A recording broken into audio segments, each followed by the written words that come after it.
Chapter 735. The only one who could save the Tang Empire was the Tangs themselves. For example, Yang Erxi, General Su Qi, who commanded the northern battlefront army to fight against the Golden Palace for 3 sleepless nights, and the people from Hebei Commandery who braved the cold to transport supplies to the front line.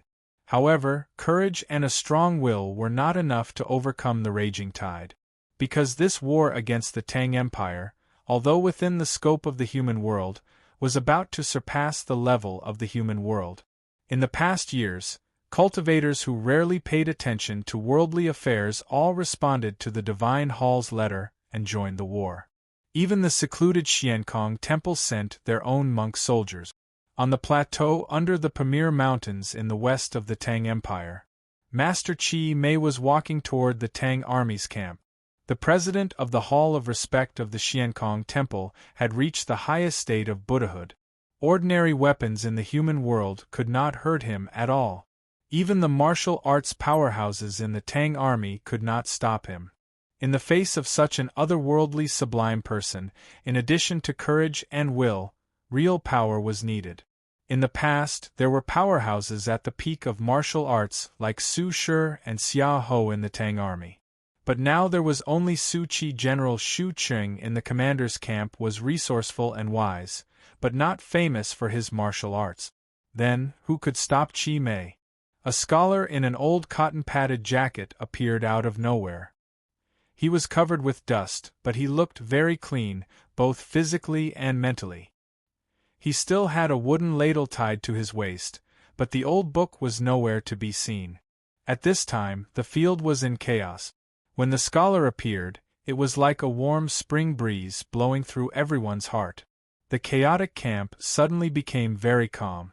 Few soldiers of the Tang army knew who the scholar was. But for some reason, when they saw him, they felt very peaceful and full of trust. As expected, Qi Mei stopped. Who could stop him? Of course, it was the academy. The real power of the Tang Empire was the academy. Although the scholar looked gentle and seemed to be weak, as long as he stood in front of the Tang army's camp, Qi Mei did not dare to take a step forward. This was real power. Before the Buddha's nirvana, he left countless celestial devices and wisdom in order to prevent the underworld from invading the human world and suppress the daughter of Yama. The world may not understand, but Xiankong Temple must understand. Why? Eldest brother looked at Master Qi Mei and asked. His expression was very sincere. He was simply and seriously asking for advice. Master Qi Mei was silent for a long time. Then, he softly chanted the name of Buddha and said, "The Buddha underwent nirvana, the headmaster ascended to heaven, and the immovable wisdom king's light fell on the human world.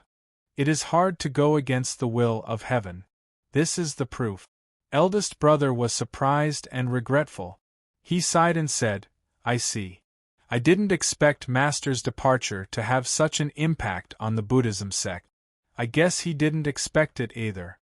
Master Qi Mei said, "This is also a proof." Eldest brother looked at the struggling ants stuck in the sticky blood in front of the straw shoe. After thinking for a while, he raised his head and said calmly, "The academy would like to have a try." Master Qi Mei said concisely, "I admire you. Please." Eldest brother said, "You are no match for me." If this sentence came from second brother's mouth, no matter how emotionless he was, it would be regarded as an expression of pride. If it came from Ning Kei's mouth, he would definitely deliberately be calm, but he must let the other hear his ridicule and contempt, so that he would be furious. But when he said these words slowly, he was really calm. It was just a simple statement of facts, so that people who heard it could not feel any displeasure at all. "My state is naturally not as good as Mr. First." Master Qi Mei looked at eldest brother and said softly, "But no matter how high Mr. First's state is, it will be very difficult for him to stop me." This high monk of Xiankong Temple also answered very calmly and confidently. The limitless state was an extremely terrifying killing skill for any cultivator with an ordinary body in the world. But for him, who had cultivated to the state of Buddhahood, it was not impossible to deal with. Eldest brother said thoughtfully, I don't know how to fight. This is indeed a problem. Master Chi Mei said, Mr. First has surpassed the 5 states and is extraordinary. He can go to the south, the east, or the north to solve the crisis of the Tang Empire. But you came to the west and met us Buddhist disciples. From this point of view, this is probably the result of unpredictable and inviolable God's will. Eldest brother said seriously, although I don't know how to fight and you have cultivated to the state of Buddhahood, as long as we fight more times, I think there will be some effect. Master Chi Mei was silent for a moment. He looked at the Tang army's camp behind eldest brother and said, Mr. First's words make sense.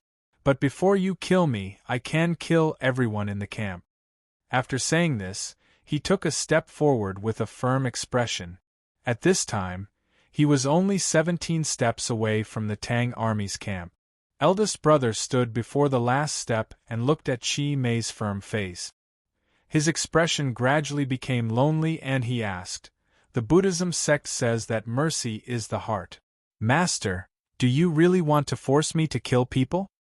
Master Chi Mei did not answer him and took another step forward. Eldest brother's cotton-padded jacket trembled slightly. The position of the wooden dipper tied to his belt changed slightly. In the far west of the battlefield, in the Yueluan Kingdom's camp under the Pamir Mountains, a general fell to the ground and died. Cries of surprise could be heard as the crowd gathered around. There were no scars on the general's body. He looked calm as if he was sleeping. Master Chi Mei knew that the other side had already made a move. His left eyebrow slightly raised. He took another step forward. Eldest brother looked at him quietly, the wind ruffling his hair. In the Yueluan Kingdom's camp, an ordinary soldier fell to the ground and died. He killed one person with each step.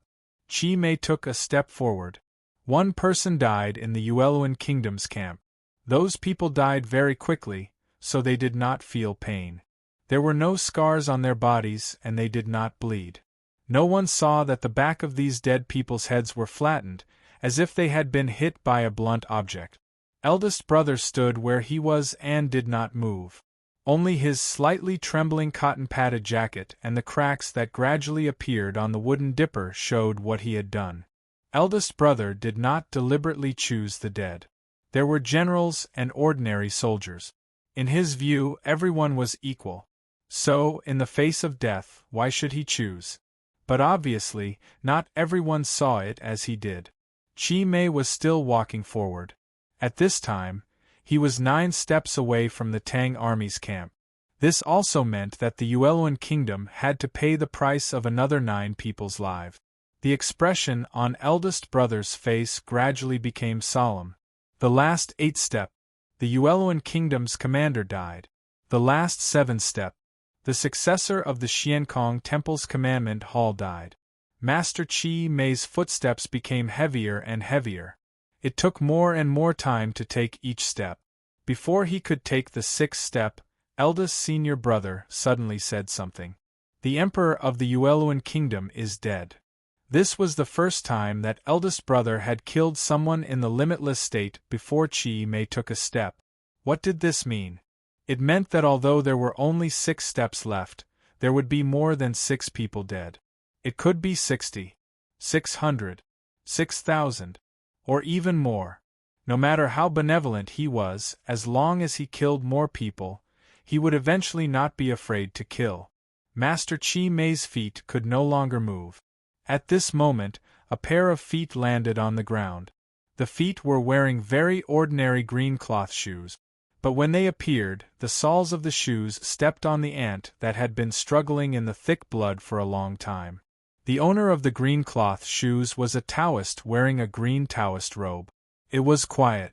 Eldest brother bowed to the Taoist in indigo and said, "The Abbey Dean is late." The Taoist in indigo was the Abbey Dean of Jishou Abbey, Chun Mao. After the headmaster left the human world, he and the chief preaching monk of Xiankong Temple were the supreme existences in the world. If he had appeared earlier, eldest brother would not have been able to kill so many people.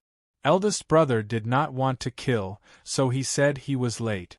The Taoist in indigo looked at him, and said indifferently, "I wanted to see how many people the headmaster's student of benevolence and forgiveness could kill, so I came out late."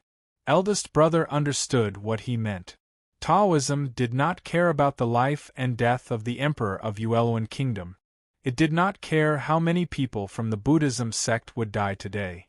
Even if the Buddhism sect and the Yueluan Kingdom were destroyed, the Taoist in indigo would not care.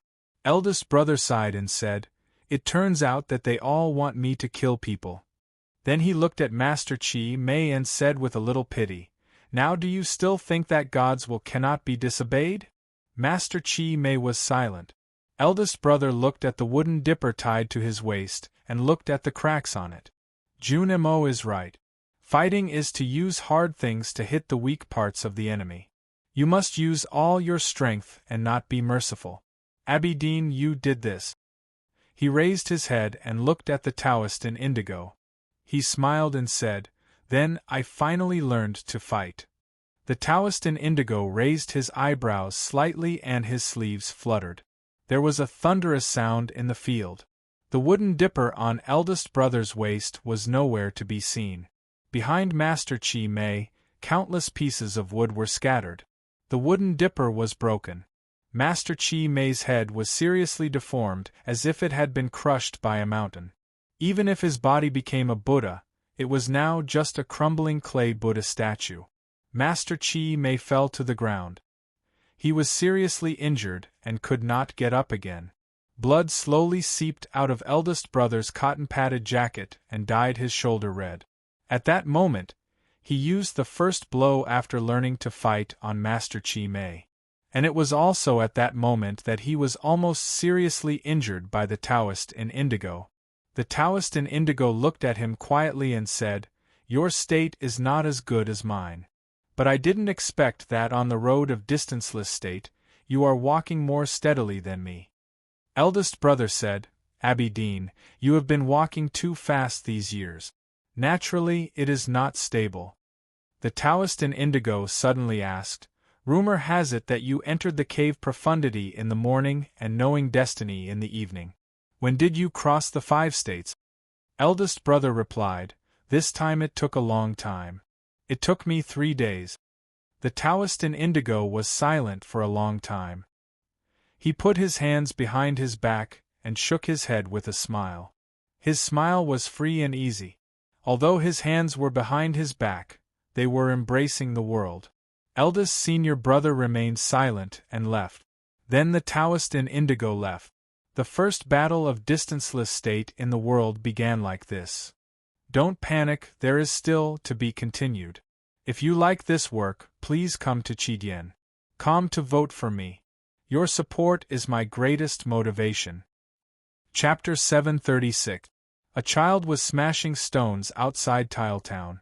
That year, the stone Buddha collapsed and the Lank Temple was destroyed. The Yulan Hungry Ghost Festival was never held again.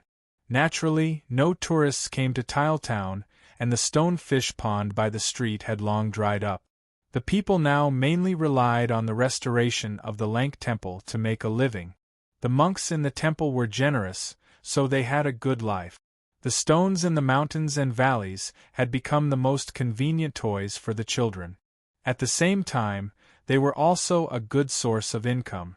The stone Buddha was made of good material and could be carved into various small Buddha statues to sell. The child followed his mother's instructions and wanted to smash the 2 stones along the grain. But today was the first time he started this work, so he was very unfamiliar with it. He failed for a long time. He was so angry that he kept wiping his snot and smashing his fists until his fingernails were bleeding. A scholar in a cotton-padded jacket appeared beside him with a bloodstain on his left shoulder. The scholar saw the child smashing the stones and asked for his help. No one knew where he got such great strength from, but the 2 stones collided in the air and were neatly divided into 4 pieces. The child was very happy and thanked the scholar. He wanted to worship him as his teacher. The scholar smiled faintly before disappearing. A moment later, a Taoist in indigo appeared outside the town. He asked the child a few questions, then smiled and disappeared. The child looked at the 4 stones in his arms and was a little confused. He turned and walked into the town. The bell echoed in Chaoyang City. The bell did not come from the White Tower Temple, but from the palace. It was the funeral bell for the death of the king. An old woman was sitting on a stool by the narrow street. Hearing the bell, she rubbed her cloudy eyes and murmured, "What's going on? What's going on?" A scholar appeared in front of the old woman and asked politely, "Can the torn cotton-padded jacket be mended?" The old woman looked at the holes and bloodstains on the left shoulder of the cotton-padded jacket and said angrily, "Where did you go to fight? You're so young, yet you don't learn good things." After the cotton-padded jacket was mended, the scholar left. A moment later, the Taoist in indigo appeared in front of the old woman. The old woman looked at the tear on the lower hem of his clothes and waved her hand. "The material is too good. I dare not mend it." The Taoist in indigo left again. The army of the West Hill Divine Palace had already headed north. Today, the Peach Mountain was quiet and lonely. Only 2 or 3 divine priests walked by slowly. The scholar appeared in front of the shrine and left. The green-robed Taoist then appeared and left again. In this late autumn, the scholar and the Taoist in indigo traveled through the mountains and rivers of the mortal world. One person was in front, and the other was behind. 10,000 miles in an instant was limitless. Every time it appeared, the injury on the scholar's shoulder would worsen. The Taoist in indigo was fine. On a nameless island deep in the South Sea. On the white beach there was a short wooden stick. Half of the stick was buried in the sand. It looked like an ordinary wooden stick, but it was not ordinary at all. Because its master had left the human world, it was left here, appearing very ordinary. The scholar appeared on the beach and bent down to pick up the wooden stick. The Taoist in indigo then appeared on the beach and stretched out his palm toward the blue sea. A sword flew over from the sea and landed in his hand. The Taoist in indigo asked, "Are you tired after walking for so long?" The eldest brother said, "Compared with the Abbey Dean, I am still young." Then he asked, "Aren't you tired?" The Taoist in indigo said, "I walk faster." The eldest brother said, "The Abbey Dean walks really fast. If I can't find this stick, I really don't know what to do." The Taoist in indigo said, "Even if you find the stick left by the headmaster, you can only hold on for another 7 days." The eldest brother looked at him and said, "It's good to hold on for one more day."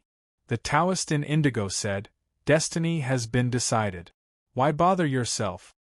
The eldest brother said, "There is no destiny in the human world. No one knows what will happen in 7 days."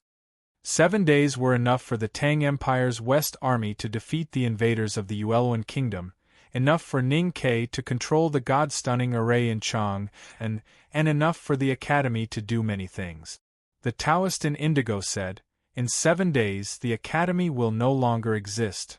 The eldest brother said, "The Master is fighting in heaven. We disciples will not let this happen." The hierarch of the West Hill Divine Palace had already gone to the Academy. According to the calculations of Haotian Taoism, the Academy had no ability to reverse the situation. However, the eldest brother's calm expression seemed strange. The Taoist in indigo paused and said, "You should know where the real attack of Haotian Taoism is."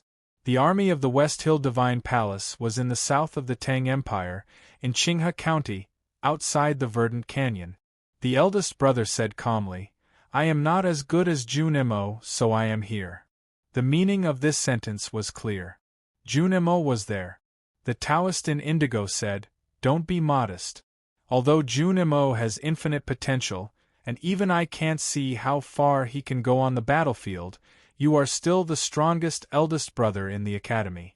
Your state is the highest, and you are the biggest threat to Haotian Taoism, so I am here to watch you." The eldest brother said, "The Abbey Dean is also the biggest threat to the Tang Empire, so I have been waiting for you to watch me. Moreover, the Abbey Dean's state is far above mine, so the Academy has the advantage." Surpassing the 5 states did not mean being invincible.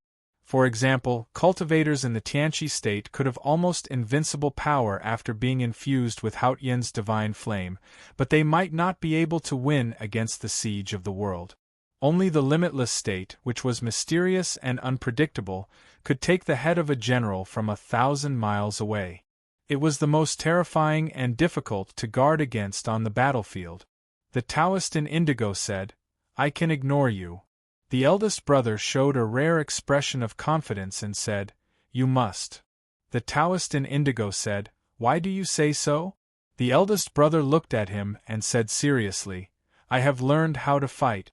If the Abidine ignores me and doesn't come to watch me, I can kill many people, such as the great divine priest of judgment, the great divine priest of revelation, and Yi Su. Except for Liu Bai and the hierarch, I have no confidence. I can kill the rest." The Taoist in indigo said, "I can also kill many people." The eldest brother shook his head and said, "You know very well that if you can't kill the people in Chang and the academy, then it will be meaningless for this battle." The Taoist in indigo said, "I have said that you can only hold on for 7 days at most. After 7 days, I can kill without restraint." The eldest brother said, "I have also said that there is no fate in the world. No one knows what will happen after 7 days." The scenery in the back of the mountain of the academy became a fake painting. Everything in the painting seemed to be moving, but in fact, it was not moving at all. It was like the ever-changing lines on a chessboard. In the black and white world of Go, the two sides gradually merged and condensed. Then, a large blank space appeared in the middle. At the edge of the blank space, a brave soldier fell to the side. The proud state knight in the middle of the chessboard was covered with dust. Behind the state knight, the carriage was badly damaged and could not move forward anymore, leaving only a deep rut. The scenery gradually came back to life. The silver stream between the cliffs in the distance collided with the pool and made a roaring sound. The woods all over the mountains and fields straightened their waists again. The dozen West Hill Divine Guards beside the carriage were already dead.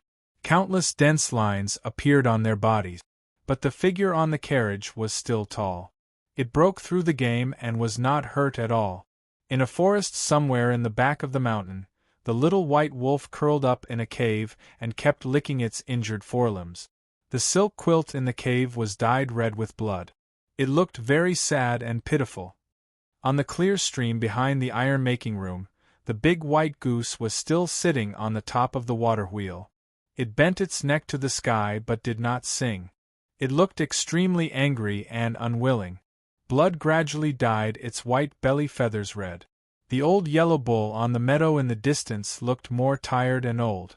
The chessboard under the pine tree on the cliff plateau had been broken into countless pieces.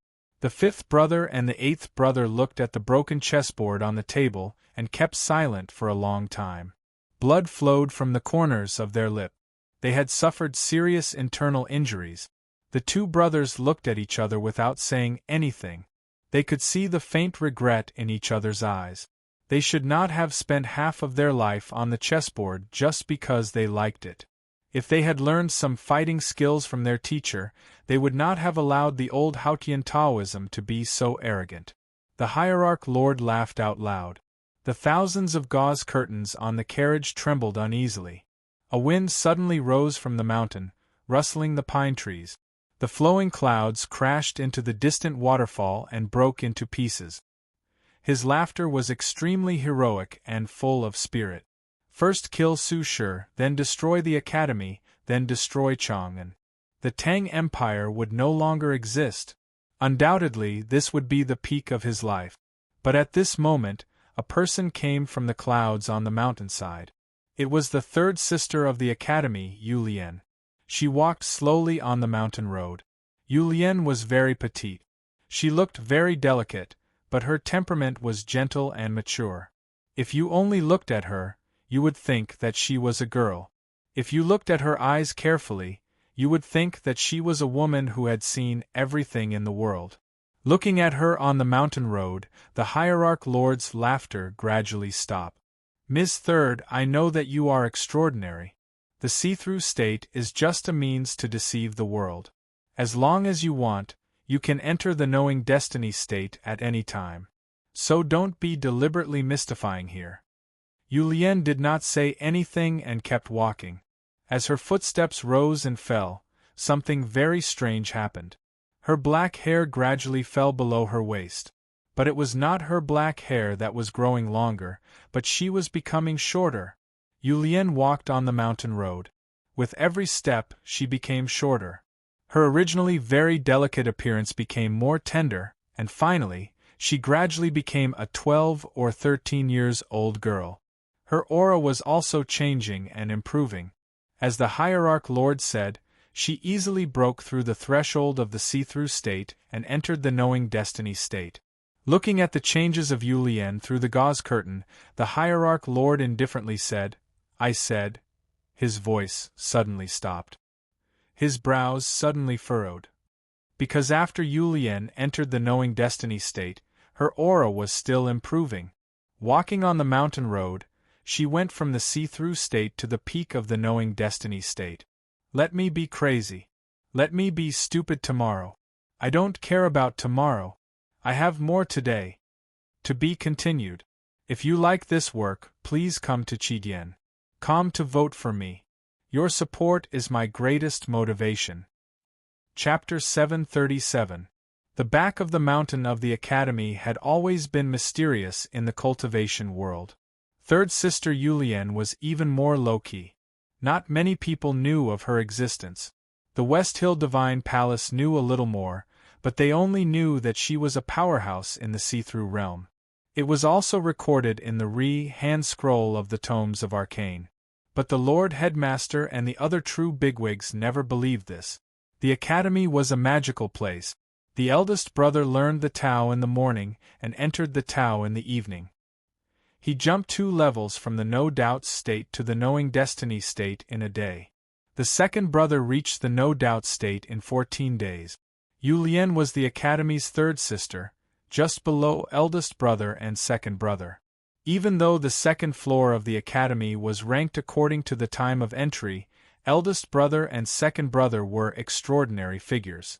They had suppressed the world wayfarers of the Buddhism and Taoism sects in the autumn rain at the Lank Temple, and forced Liu Bai, the Sage of Sword, to not dare to draw his sword.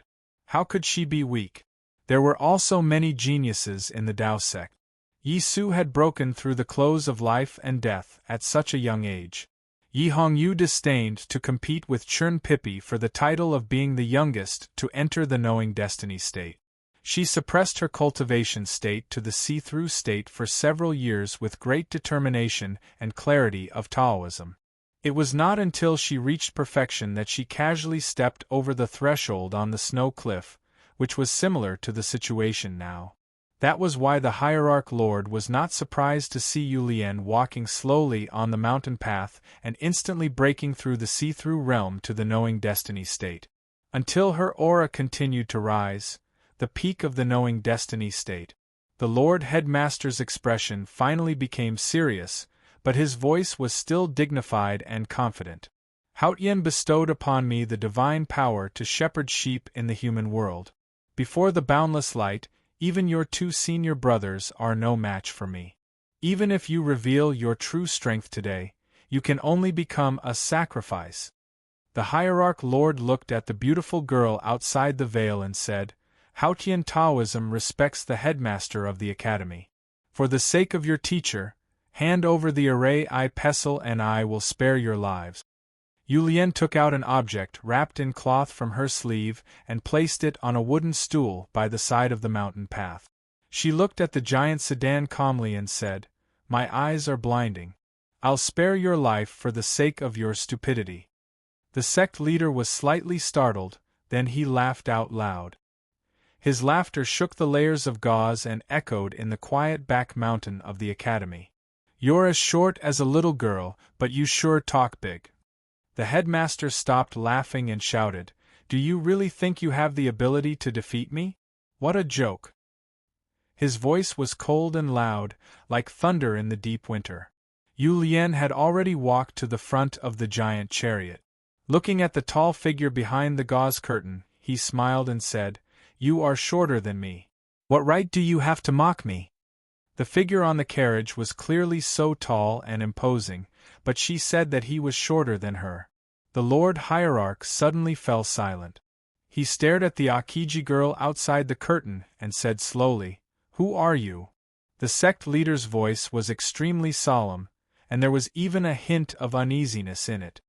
"I've always known who you are, but you don't even know who I am. Everyone says that you and I are the two most mysterious people in the cultivation world, but now it seems that this saying is really laughable." In the quiet back mountain of the academy, a cicada suddenly chirped. The 4 seasons here were all spring, and there was no true autumn. Following the sound of cicadas, autumn arrived. The autumn wind blew and yellow leaves fell, because these cicadas were autumn cicadas. Under the pine tree, the 5th brother and the 8th brother were a little surprised and suddenly understood. They looked at each other and smiled. Then they bowed to Yulian and left the cliff yard quietly. The hierarch's voice became more and more uneasy. He said coldly, "Who are you?" He heard the cicadas and vaguely guessed something. But he could not believe it no matter what. Yulian's aura suddenly became indifferent. Her delicate and beautiful facial features seemed to be covered with a thin layer of frost. She looked extremely mysterious and arrogant. She clearly looked up at the tall figure on the chariot. But it seemed that she was looking down at an ant. An extremely cold voice came from her lip. "Xiong Chumo, you damned dwarf, what right do you have to stand higher than me?" As soon as she finished, countless cicadas chirped in the back mountain of the academy. Cicadas, cicadas, what did they know? The whole mountain was filled with cicadas' mournful and frightening chirping in autumn. The autumn wind was getting stronger, and the yellow leaves fell. Countless yellow leaves fell on the giant chariot. The chariot was covered with layers of gauze. It was not destroyed in the battle with Su Shi, nor was it damaged after breaking the chess game of the academy. However, it looked so fragile in front of the falling yellow leaves and was torn into countless pieces. The broken gauze flew away, and there was nothing left on the chariot. Few people had seen the real hierarch lord of the divine halls of West Hill. That was why he was called one of the 2 most mysterious people in the world. At this moment, his real body finally appeared in the daylight. He appeared in the mountains of cicadas. An old Taoist priest appeared on the chariot with a very ordinary appearance. But the old Taoist priest was very special. He was very short, even shorter than a boy of 8 or 9 years old. He was very thin, even thinner than the victims of the famine. He looked like a doll made of several pieces of dry wood. He looked so pitiful and ridiculous.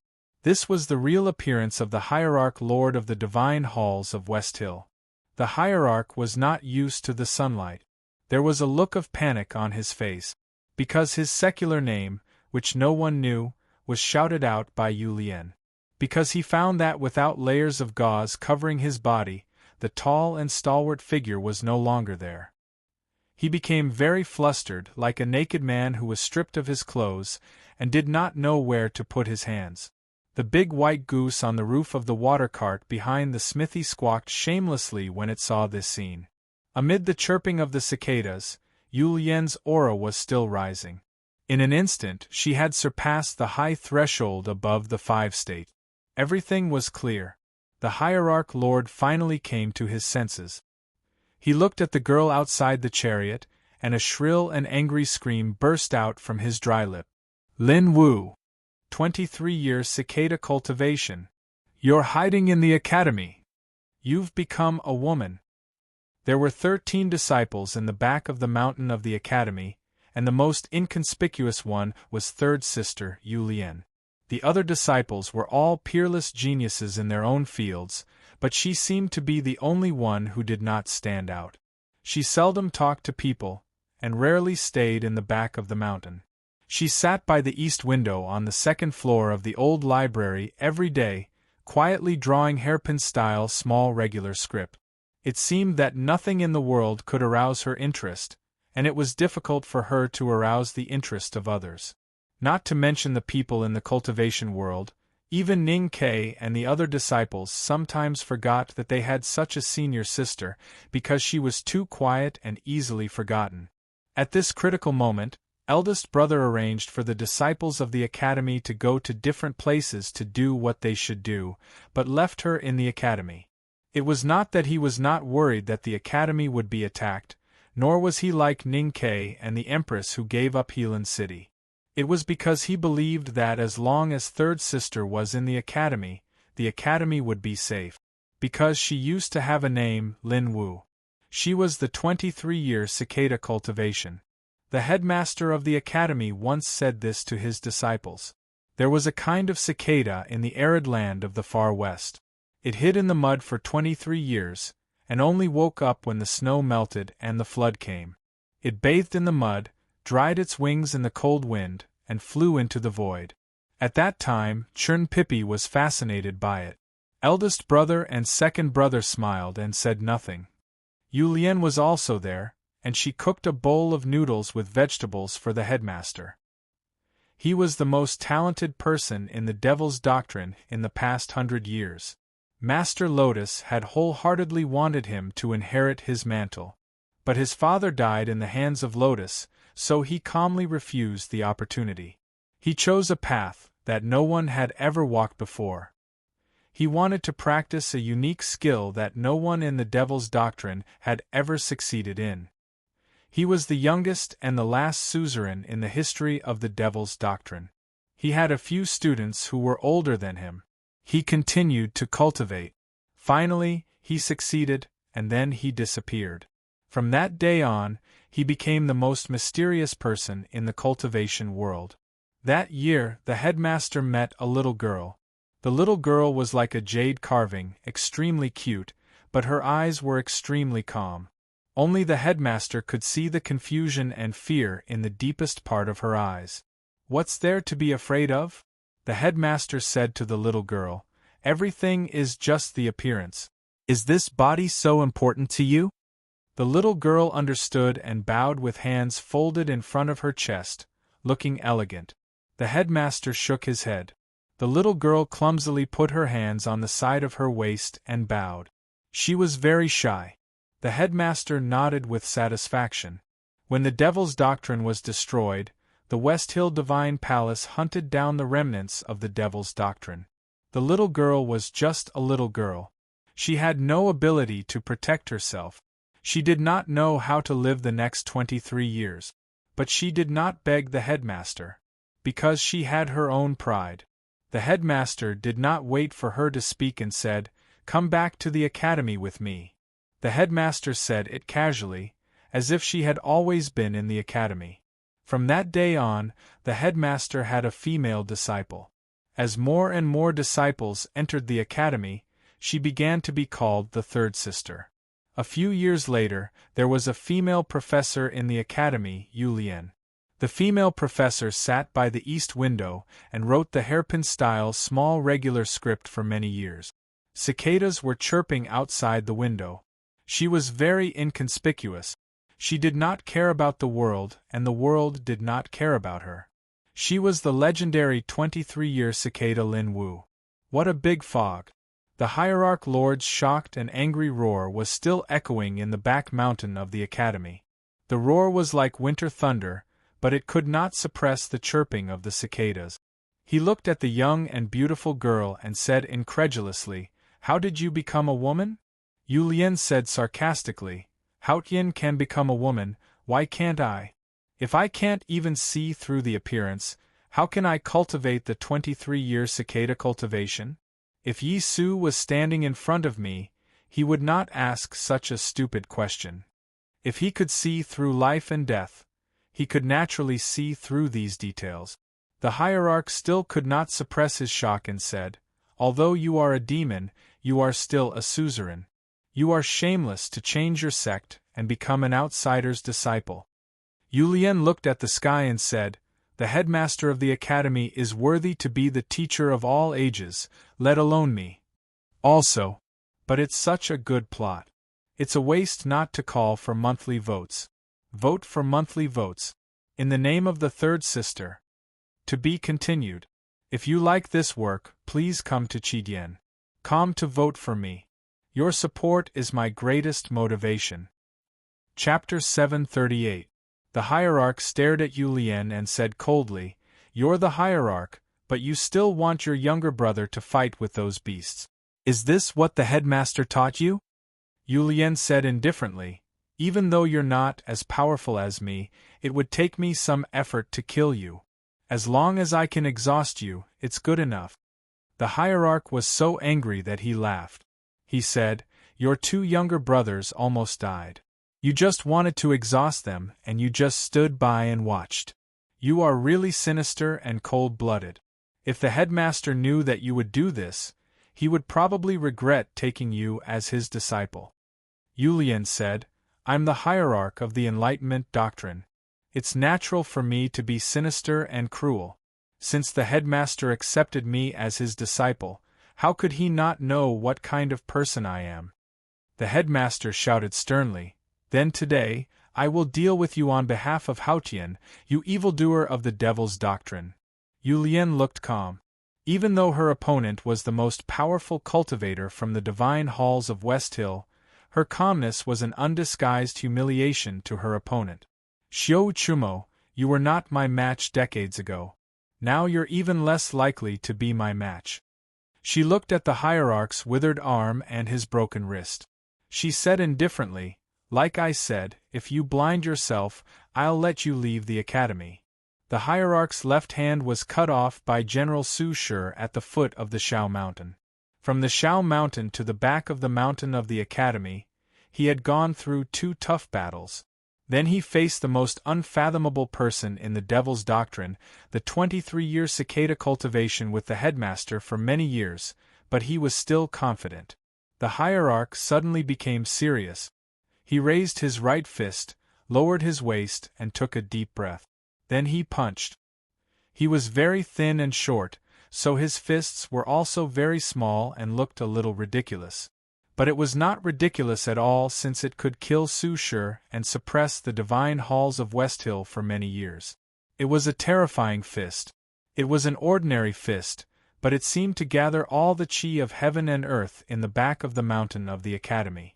Between his fingers, there was a pure white light, as if he was holding a sun in his fist. Yulien looked at the fist and suddenly lowered her head. The cicadas in the back of the mountain were more agitated and sad. The 2 most mysterious cultivators in the cultivation world had finally met and fought. The wind from the fist was furious. The fist was as heavy as a mountain. The power of the fist was like the sea. The bluestone slabs on the mountain path were flipped open like pieces of paper and flew far away. Trees collapsed one after another. The strong trunks only bent, but most of the big trees were directly snapped, making countless cracking sounds. Yulien was not hit. Her body was like a cicada's wings, drifting away in the forest with the wind.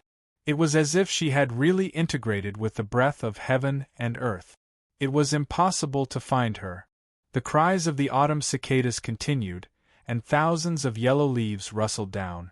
Thousands of tears appeared on the sect master's divine robe.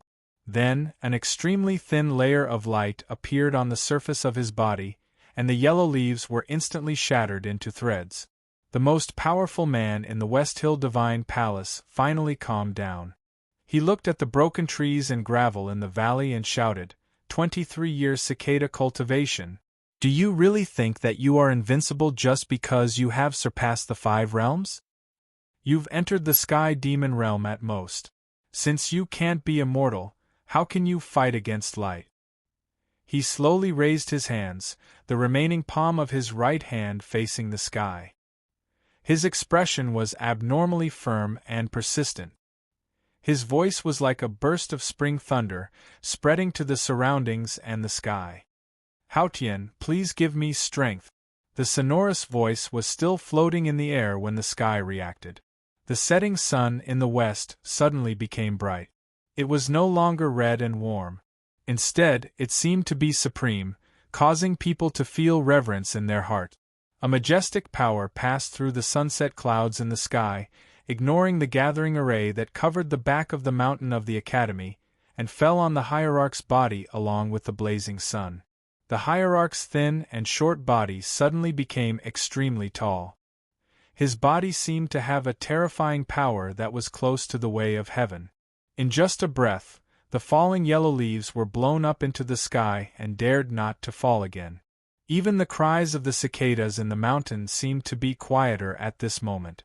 The hierarch finally used the divine skill of Tianqi. Yulian's figure appeared outside the forest. Her innocent face finally showed a trace of solemnity. She was confident in the battle above the 5 realms, but she had no experience. In fact, all the powerhouses who had fought above the 5 realms, except those in the limitless state, had returned to Haotian's divine kingdom, which meant death. She looked at the light beam falling from the west and suddenly smiled. She reached out her right hand as if picking up a pen. She used the non-existent pen to write a few hairpin-style small regular script in the air. Calm your heart, concentrate, ignore the world, don't ask about the way of heaven, and just immerse yourself in your own world. That is your own world. The headmaster said this to her years ago. There seemed to be a transparent barrier in the sky of the back of the mountain of the academy, like the wings of cicadas. The light beam falling from the west fell on the barrier, and most of it was refracted and sprinkled on the human world. This was Yulian's world, and she refused to let Haotian's divine light enter. Arrogant fool! You think you can block Haotian's divine light by creating another world? Don't forget that this is Haotian's world, and your world will always be below Haotian. The hierarch shouted angrily, and continued to welcome Haotian's divine light. Yulian looked at him and said, "Stupid, now the evil heaven is fighting with the headmaster, and it can't even take care of itself. How can it always care about your life? Don't forget that in its eyes you are worse than a dog." As she spoke, she had already let go of the pen in her right hand, and her 5 fingers were like blooming chrysanthemums. A very faint aura came from her fingertips, and spread throughout the back of the mountain of the academy. All the trees in the back of the mountain of the academy began to tremble, and all the leaves seemed to be alive. Each leaf was a cicada. The hierarch did not believe what she said at all, but suddenly he found that the setting sun in the west had really dimmed, and became ruddy and peaceful again. He could not help but be shocked. He let out an unwilling scream, and his body disappeared, ready to leave. Yulian would not give him such a chance. The hierarch was in the back of the mountain of the academy, among thousands of cicadas. No matter how fast he moved, he was not as fast as the cicadas. He could not leave Yulian's world. Thousands of cicadas flew over, making a deafening buzzing sound, and then covered the surface of his body, including his face, and looked extremely terrifying. One of the autumn cicadas slightly flapped its wings. The hierarch's right eye was blind. More than a dozen autumn cicadas danced. The hierarch's right hand was broken. A shrill scream came from thousands of autumn cicadas. His left hand was cut off by Su Shi at the foot of the Shao mountain. His right hand was cut off at the back of the mountain of the academy. Only his bare wrists were left of his fists. He hugged his arms. The light that was previously held in his fists, and the light that Haotian sprinkled on him, were all poured into the embrace between his arms. There was a bright light in front of him, as if a round sun was born. The sun exploded. Thousands of cicadas fluttered and scattered. One of the cicadas fluttered back. Taking advantage of this opportunity, the hierarch, who was covered in blood, rolled away like a stray dog. Yulian's figure appeared again, with blood flowing from the corner of her mouth, and a strong smile. The peak battle of Haotian Taoism and the Devil's Doctrine. The hierarch of the West Hill Divine Palace lost an arm, was blind, and the Snow Mountain was destroyed. No matter how powerful Haotian Taoism's divine skill was, it could not cure his serious injuries, and thus he became a useless person. The Devil's Doctrine's Grandmaster, 23-year Cicada, won. She was the first female disciple of the headmaster of the academy. The academy was still invincible. Not today. Similarly, there is a separate chapter. To be continued. If you like this work, please come to Qidien. Come to vote for me. Your support is my greatest motivation. Chapter 739. The little white wolf came out of the hole with a white cloth wrapped around its injured leg. The big white goose wobbled over from the stream. The old yellow bull opened his eyes. Fifth brother and eighth brother had returned to the cliff yard. Yulien took out a wooden comb from her sleeve and combed her messy hair carefully. Then she tidied up her clothes and put the comb back into her sleeve after confirming that there was no problem. The old yellow bull slightly lowered his head. The big white goose and the little white wolf leaned forward. Fifth brother and eighth brother greeted them with hands folded in front. Yulien returned the greeting solemnly. The autumn winds stopped and the autumn cicadas were quiet. The academy was still the same. Be careful, senior sister. Song Qian said. I'll leave the academy to you, fifth brother. Yulien picked up the thing wrapped in cloth from the mountain road and walked out of the academy. Ning Ke left the princess mansion and went to the street, ready to go to the academy. Although there were many things to deal with in Chang'an, he was going to the academy to get the array pestle, and he was worried about the safety of the academy. You don't have to go. A young girl appeared in front of him and handed him an item wrapped in cloth. Ning Ke was very surprised, because he recognized the cloth. It was a cheap cloth bought by Sang Sang at the East Gate Market. He used it to wrap the array pestle of the God-stunning array. So this cloth was the array pestle. He took the array pestle and looked at the girl in front of him. His eyes showed vigilance and then became confused. He was sure that he had never seen her before, but he felt that he had seen her somewhere before. With a pair of black ponytails and a beautiful face, this 12 or 13-year-old girl could be called a girl or a little girl. She was on the dividing line.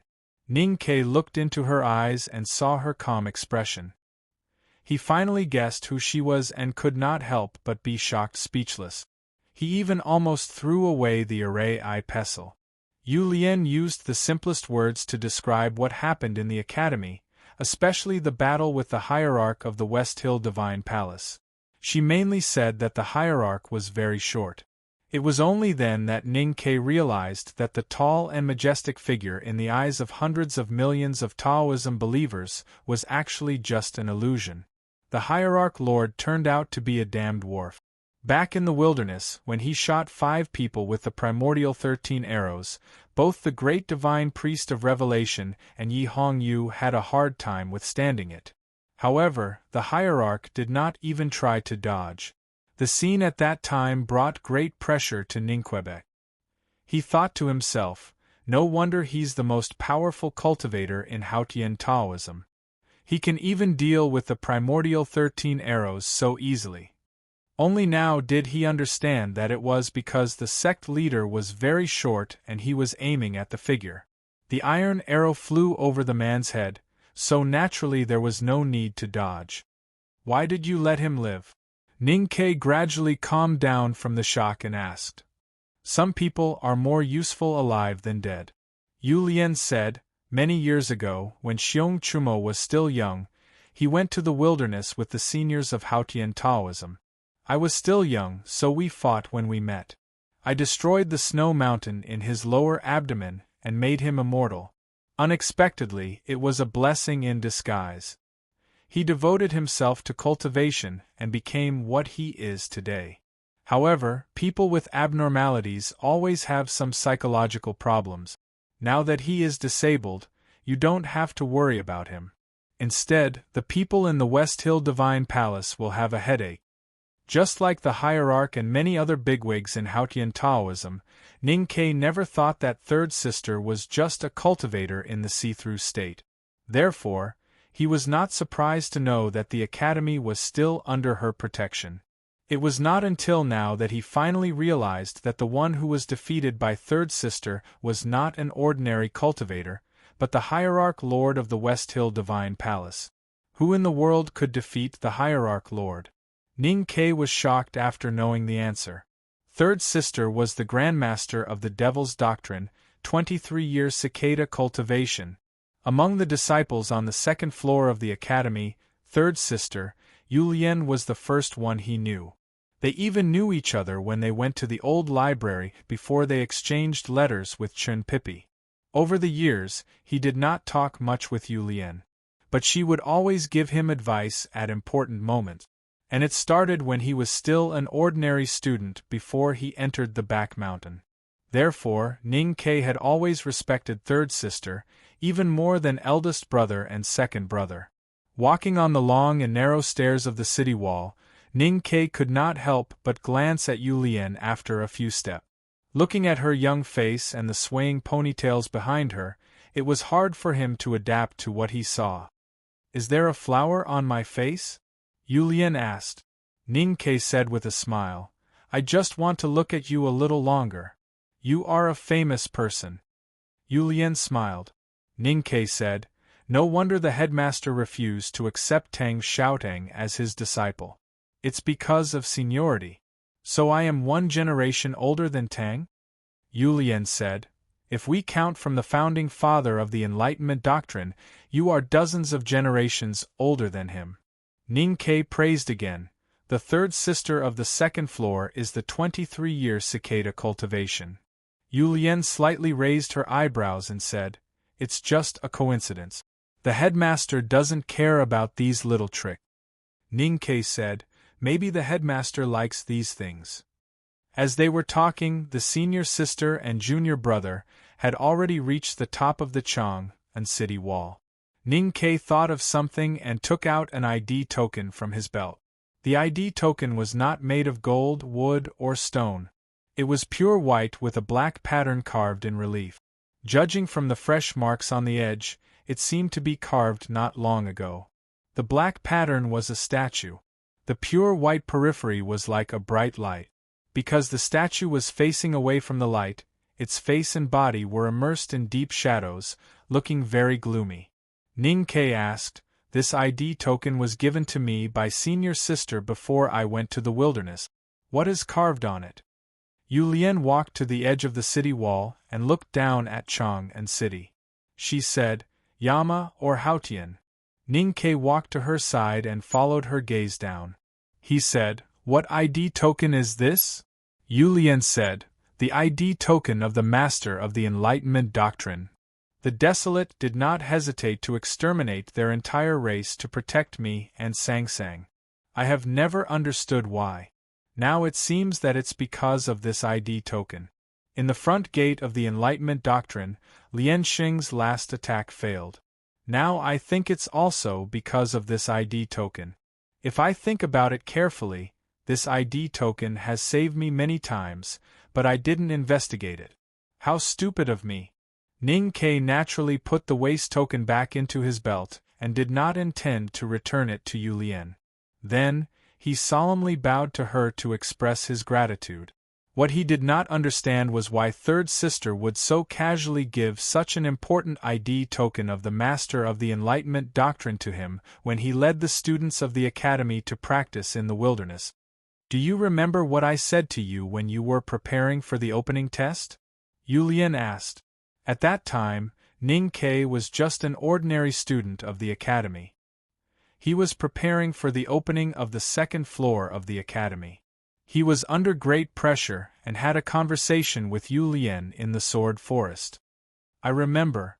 Senior sister said that she would introduce a powerhouse who was not weaker than Lu Bai to be my teacher." "That's right. Who was she going to introduce?" "Myself, of course." Yulian said, "Your ocean of qi and mountain of snow was a mess at that time, and it's still a mess now. Besides, your talent in talisman Taoism has not shown yet, so you are not suitable for cultivation at all. However, your bones are clear and you have amazing perseverance. You are a good candidate for the Enlightenment doctrine's martial art. I was tempted and wanted to pass on my mantle to you." Ning Ke only then realized what he had missed back then. Yulian said, "Although you rejected me, I always felt that you would definitely walk on this path in the future. So I gave you this ID token before you went to the wilderness. Just as I expected, you met Lotus in the front gate and learned youngest uncle's great spirit, but you still joined the devil. Yu Lian looked at him and said, Lotus wanted to pass on his mantle to me, but I rejected him. I wanted to pass on my mantle to you, but you also rejected me. Finally, you still inherited his mantle. It seems that there is no difference between us. Ning Ke could not help but feel a lot of emotions when he thought of the past. Then he smiled and said, That's good. Otherwise, I would be inferior to senior sister. Then he gradually stopped smiling and said, Is it really fate? I once told you that as long as you start from your own heart, you can easily overcome it. This not only refers to the checkpoints on the way to the mountain, but also something like fate. Yu Lian said, On the first day I met my teacher, he told me this. He also said that I looked better as a girl and that I should accept him. So I put his words into practice on the spot and stepped on the hem of his black smock. Ning Ke asked, And then? Yu Lian said expressionlessly, I didn't overcome it, but my teacher fell flat on his face. Ning Ke felt it was very exciting and asked, How do you feel? Yu Lian thought for a while and said, I feel very good. Ning Ke asked, Teacher wasn't angry? Since I'm a girl, I naturally have the right to throw a tantrum. Yu Lian's face was still expressionless. After a moment of silence, she continued, I naturally understood later. I was very depressed at that time, and my teacher deliberately fell to make me happy. It was quiet on the city wall for a long time. Yu Lian looked down at Chang and City and asked, What problem did you see? Under the current tense situation, no matter how shocking or nostalgic it would not make Ning Ke and her waste so much time to discuss it. They were here to see the scenery. Yu Lian took him to see the scenery of Chang and City. Ning Ke looked at the city that was more deserted than usual, looked at the wide and quiet streets, and said something very strange, Chang and City is a bit congested now. Yu Lian said, Yes, the problem you need to solve now is this congested word. Ning Ke said, It should be very difficult to solve this congested word. At this time, Chang and City streets were wide and there were few people, and it was rare to see a few horse carriages. The traffic was very convenient and relaxed. There were no accidents caused by horse carriages colliding, and there were no groups of students who petitioned a few days ago. But Yu Lian and Ning Ke both saw the congested Chang and City. They looked very serious. I didn't wake up until almost 1 o'clock in the morning. I didn't dare to slack off, but I found that I really couldn't stand it anymore. I have blurred vision, shoulder pain, and hand cramps. But it's the last day. I have to be perfect. Let's continue. To be continued. If you like this work, please come to Qigyan. Come to vote for me. Your support is my greatest motivation. Chapter 740. Yu Lian said, Although Haotian Taoism is useless, they still have some tricks up their sleeve. They have been preparing for 1,000 years. Although they can't break the array left by the headmaster, they can't be underestimated. The hierarch entered the academy to grab the array pestle. He Mingqi must have done something in the city in the name of the South School of Haotian Taoism. Fortunately, the array pestle is still in our hands. Ning Ke was puzzled and asked, Why didn't you kill He Mingqi? I have to guard the academy. Yen Sei is dead and the headmaster is gone. The God-stunning array will automatically activate. If I show my state before he does anything, I will have to fight with the vermilion bird to death even if I am not killed. Ning Ke thought of the stone statues on the Vermilion Bird Avenue and finally understood. When he fought with Xiahou Shuehu, so many powerhouses entered Chang. They were allowed to enter. Yu Lian glanced at the array pestle in his hand and said, Now the array pestle is in your hand. You have to restore the array to its original state as soon as possible. Ning Ke could tell that senior sister was going to leave. He was a little surprised. He thought that Chang and could not afford to leave a real powerhouse like senior sister unless she was going to senior sister. Are you going to the south? He asked. Yu Lian said, Jun Mo and the others are there. Why should I go there? Ning Ke thought about how terrifying the West Hill Divine Palace army from Qinghe Prefecture was. How could Second Brother stop them? He was even more worried when he thought of Second Brother's unyielding pride. Yulian said, "It's no use worrying. I have to stay in Chang, and because there is something important waiting to be done. So you have to finish it in 7 days." This thing referred to the restoration of the God-stunning array. But what was the important thing? Ning Ke felt a little heavy on his shoulders and asked, "Why 7 days?" Yulian said, "Because eldest brother can only stall the Abidine for 7 days." Ning Ke asked, "Then where are you going during these 7 days? What are you going to do?" Yulian said, "I'm going shopping. I haven't gone shopping for years." Ning Ke was speechless as he looked at the young girl walking down the stone step. He looked at her bouncing youthfulness and the 2 black ponytails swaying behind her. After knowing that the third senior sister was the 23-year cicada cultivation realm, he had a very serious question, but he didn't dare to ask her, should he call her third senior sister or third senior brother? At this time, he was no longer confused. It was still third senior sister. It wasn't because she was young and pretty, it wasn't because she was jumping around, it wasn't because her black ponytail was swaying, it was because at this time, she still wanted to go shopping. Yulian was really shopping. The chaos in Chang had just subsided. Traces of unwashed blood could still be seen on the streets and alleys. The ruins of the burnt mansions were even more striking. However, with the Empress's strong hand and the full cooperation of the court officials, the order had returned to normal. That history would never repeat itself. The people in the city silently waited for the final battle.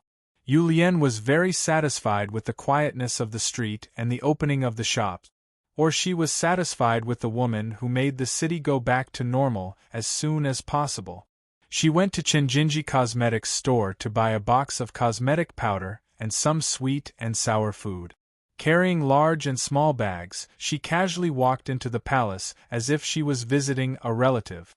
Although the palace guards were vigilant, they didn't notice someone like the 23-year cicada cultivation realm. Now that the God-stunning array had some problems, the beasts on the eaves of the palace could only watch the petite girl carrying a lot of things through the imperial garden to the palace. The Empress was not in the imperial study or the main hall. Instead, she was dealing with state affairs in her bedroom. She looked a little tired, but her expression was still firm. It was with this temperament that she could make the Tang Empire feel refreshed within half a day in such a chaotic situation and when most of the officials in the court were still hostile to her. The curtain in the hall moved slightly. The Empress put her brush pen on the inkstone and looked out of the hall. She said in a low voice, "Who's hiding?" The eunuchs and maids who were serving her looked at each other. They didn't hear any footsteps at all. Was the Empress so nervous and tired that she had an illusion?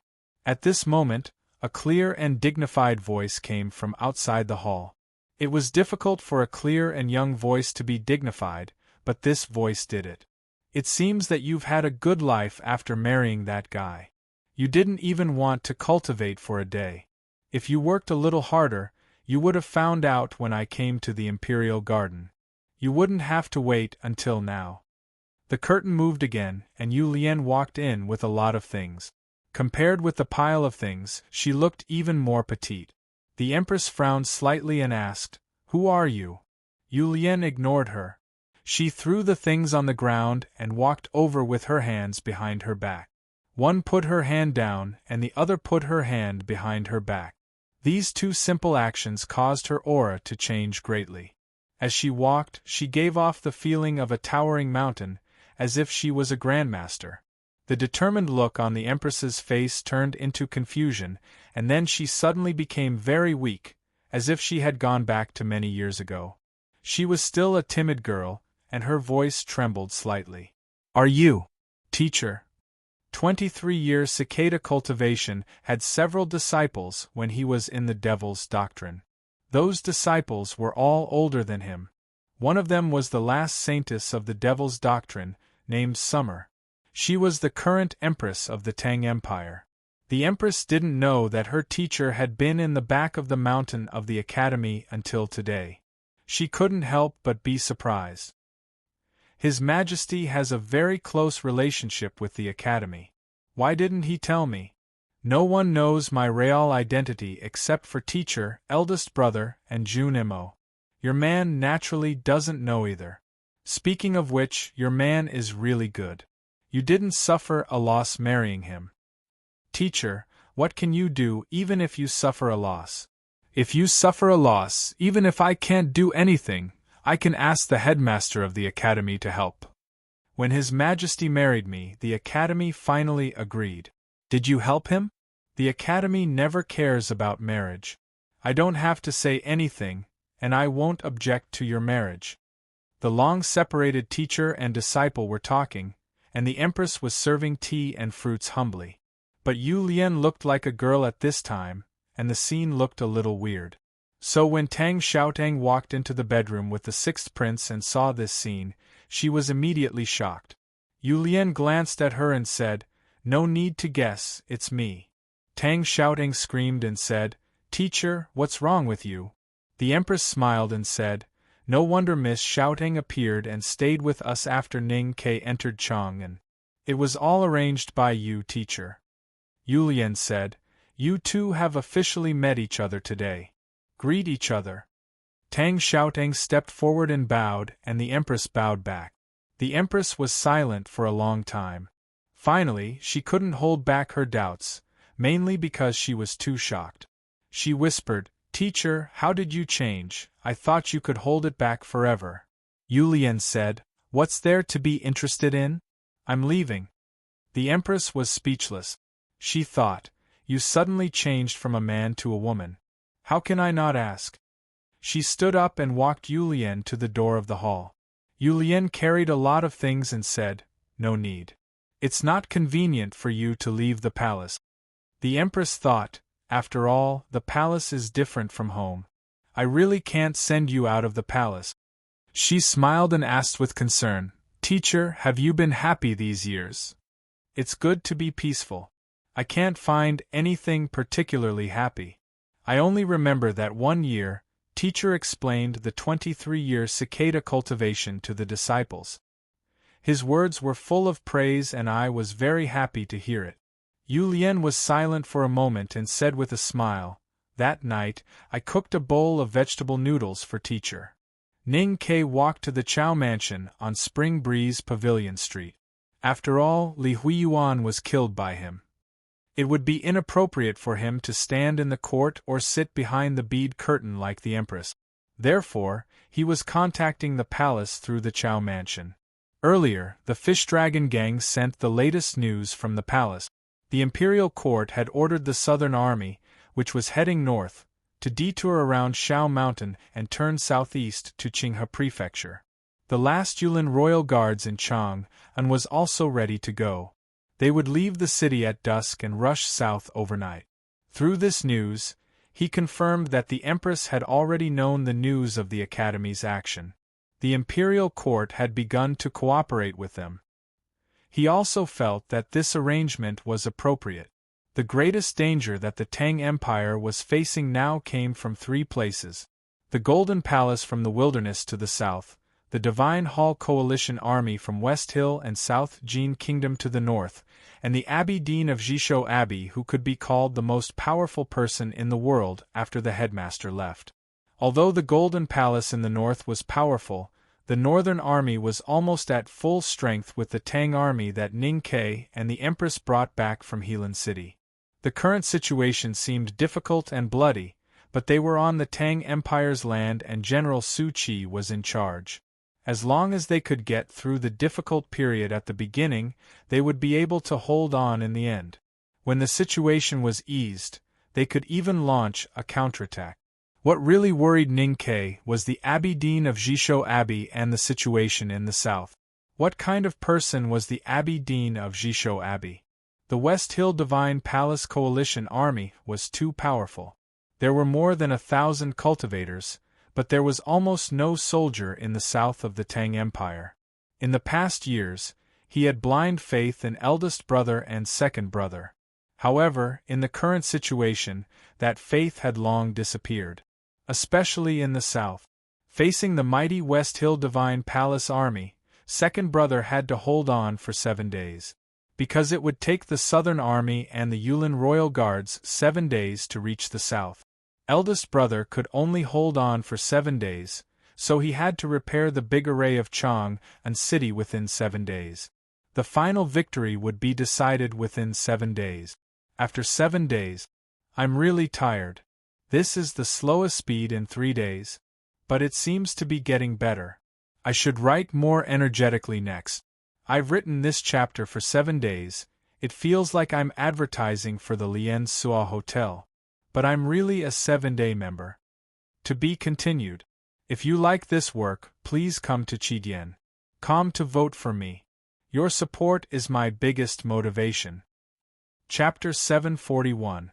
There were 4 key points in the war against the Tang. 2 were in the light and 2 were in the dark. The 2 in the dark were arranged by Haotian Taoism. The 2 in the light were in the north and south of the map.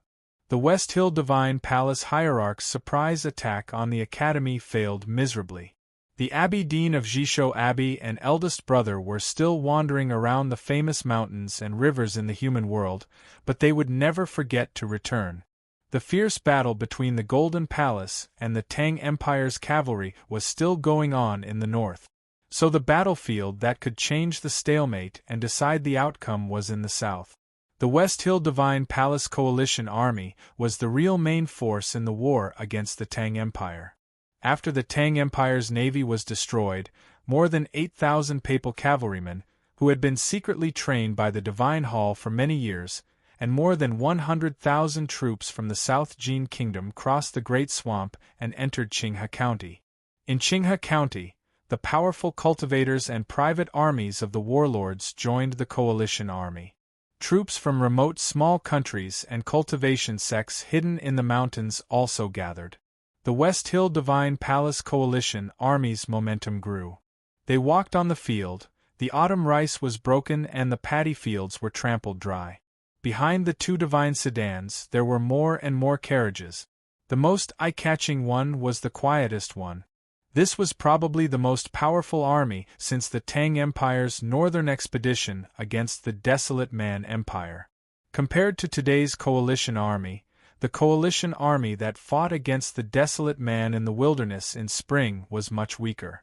At that time, the West Hill Divine Palace Coalition Army was personally led by the Hierarch Lord. However, anyone who could guess who was sitting in the quiet carriage thought that the person in the army was more awe-inspiring than the Hierarch Lord. One day in late autumn, the mighty West Hill Divine Palace Coalition Army passed through Qinghe County and came to a green mountain range. They stopped outside the Green Canyon in the mountains. More than a dozen scouts from the South Jin Kingdom galloped towards the verdant canyon. Not long after, there was a sharp sound of bamboo flutes, indicating safety. The coalition army still did not move. The silence was terrifying. The Divine Hall Coalition Army only confirmed that there was no ambush by the Tang Army when the sound of the bamboo flute came from the depths of the verdant canyon and was about to disappear. The commander of the Coalition Army, Marshal Bai Haixin of the South Jin Kingdom, waved his hand indifferently. The messenger beside him held the flag in both hands and quickly waved it in front of him, conveying the military order to advance to the camps. According to the intelligence from the Tang Empire, the Divine Hall Coalition Army had confirmed that the Tang Empire could not find a single troop to defend the southern border. In the past, the Tang Empire's southern army had been guarding outside the primeval forest. Even if they ignored the invasion of the Golden Tribe Royal Court, they would have to go around the Shao Mountain to get here. Unless the southern army could fly, it was impossible for them to appear in the verdant canyon. Even so, Marshal Bai Haixin and the important figures of the deity's Templar remained vigilant and cautious. Now that the crushing momentum of the army had been established, they only needed to safely head north to conquer the world. There was really no need to take any risk. The cavalry of the South Jin Kingdom entered the canyon first, keeping a good distance between the battalions. Then the mixed infantry entered. Because the speed was strictly controlled, it took a long time. The reason for this was that the coalition army had to lengthen the formation of the cavalry in the canyon. This would make it easy for the Tang army to attack them together, but it was also good for the cavalry to adapt. If there was really the Tang army in the canyon, the Tang Empire would have to use at least 100,000 troops to defeat all the nearly 20,000 cavalry and infantry that had entered the canyon. The West Hill Divine Palace Coalition Army was precisely aware that the Tang Empire did not have so many troops. In the face of the mighty coalition army, the Tang army and guards in the valley did not exist. Even if there were the prefectural army from the north or the militia that gave the grassland cavalry a headache in the eastern border, they would not be able to do anything. The coalition army entered the canyon very slowly. It was so slow that many people in the camp were a little anxious. Some cultivators from some cultivation sects were even angry. However, some people still felt that it was too fast. It's too fast.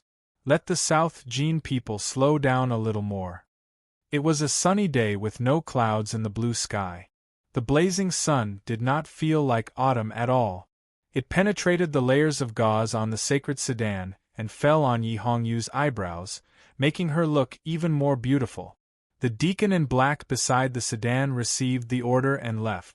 After a while, he came back and reported respectfully in a low voice, "Great Divine Priest, by Haishin, please rest assured. There are martial arts cultivators going up the mountain. According to the report, there should be no problem." Yi Hongyu frowned slightly. She knew that the coalition army was right. There were no loopholes in their plan and the Tang Empire could not find any chance. If they wanted to make the verdant canyon a graveyard to bury the army, even all the divine talisman masters in the world could not do it. It meant changing the world, and that was something that only Haotian could do. But she still felt that something was wrong. Because everything was too smooth and peaceful. She had lived in Chang'an for a long time. Apart from Ning Ke, who was an atypical Tangs, she had contact with many Tangs. She knew that the Tang Empire would never surrender. Therefore, this smoothness and peace revealed a bit of strangeness. As if to prove that her feeling was correct, the verdant canyon suddenly changed. Countless auras of heaven and earth gathered from all directions and condensed above the mountain. Yi Hongyu's expression suddenly froze. The great divine priest of revelation frowned deeply. There was a slight sound of surprise in the carriage. The three most powerful bigwigs in the West Hill Divine Palace Coalition Army were the first to feel the danger. But it was too late for them to do anything. Even if they could not change what was happening in front of them. The aura of heaven and earth above the verdant canyon fluctuated too violently, far beyond what cultivators could imagine. It was even comparable to the heaven-splitting sword of the headmaster in the wilderness. The amount of the aura of heaven and earth was so great that the streams in Qinghe Prefecture became turbid. Dewdrops condensed on the black roof tiles. Suddenly, a layer of cloud appeared in the sky above the green mountain. That piece of cloud violently twisted, unceasingly accumulating energy, and then suddenly turned into countless threads, dissipating in the blue sky, a power that did not belong to the human world, crushing towards the ground. There was a loud bang. The earth shook uneasily. Countless horses panicked and neighed. The verdant canyon collapsed. The West Hill Divine Palace Coalition Army had been guarding against the Tang Army or the cultivators of the Tang Empire in the verdant canyon. However, no one expected that it was not people who attacked. It was the verdant canyon itself that attacked. The beautiful verdant canyon became the most terrible place in the world. Countless plumes of smoke rose from the canyon and floated up to the blue sky. It was not a fire in the canyon, but the smoke and dust caused by the collapse of the cliff. It was easy to imagine the situation inside if the smoke and dust could float so high. Countless heavy rocks rolled down and landed on the heads of the South Jin Kingdom's cavalrymen, making a dull thundering sound. Then, they continued rolling forward with blood and crushed corpses. The dull thunder-like sounds did not stop for a long time. The smoke and dust caused by the collapse of the canyon became more and more dense. Gradually, it became a large cloud of dust, covering the scene in the canyon. The screams of the South Gene soldiers came from the canyon. Their howls were drowned out by the sound of the cliff collapse. People outside the canyon could not hear them at all. They gradually weakened and then became dead silent. It had been a long time since the collapse of the verdant canyon. The rocks that were even larger than the carriages finally stopped rolling. The shaking plains also calmed down. The West Hill Divine Palace Coalition army on the field of Qinghe Prefecture was silent. Everyone's face was full of shock and fear. Bai Haixin's face was extremely pale, and his hand holding the reins could not stop trembling. At this time, there were as many as 20,000 South Gene soldiers buried in the canyon. Although these losses could not change the strategic situation and did not fundamentally weaken the strength of the West Hill Divine Palace Coalition army, it still pained him, and he could not accept it. He was the commander-in-chief of the West Hill Divine Palace Coalition army, but he was also the leader of the South Gene army. The 20,000 soldiers under his command had died without even seeing the enemy. In the divine chariot, Yi Hongyu's eyelashes trembled slightly. Her expression became extremely solemn and even a little fearful. She forced herself to calm down and smooth the wrinkled front of her divine robe of judgment. Her Taoist heart was firm and fearless. This kind of emotion should not have appeared on her, no matter how strong her opponent was.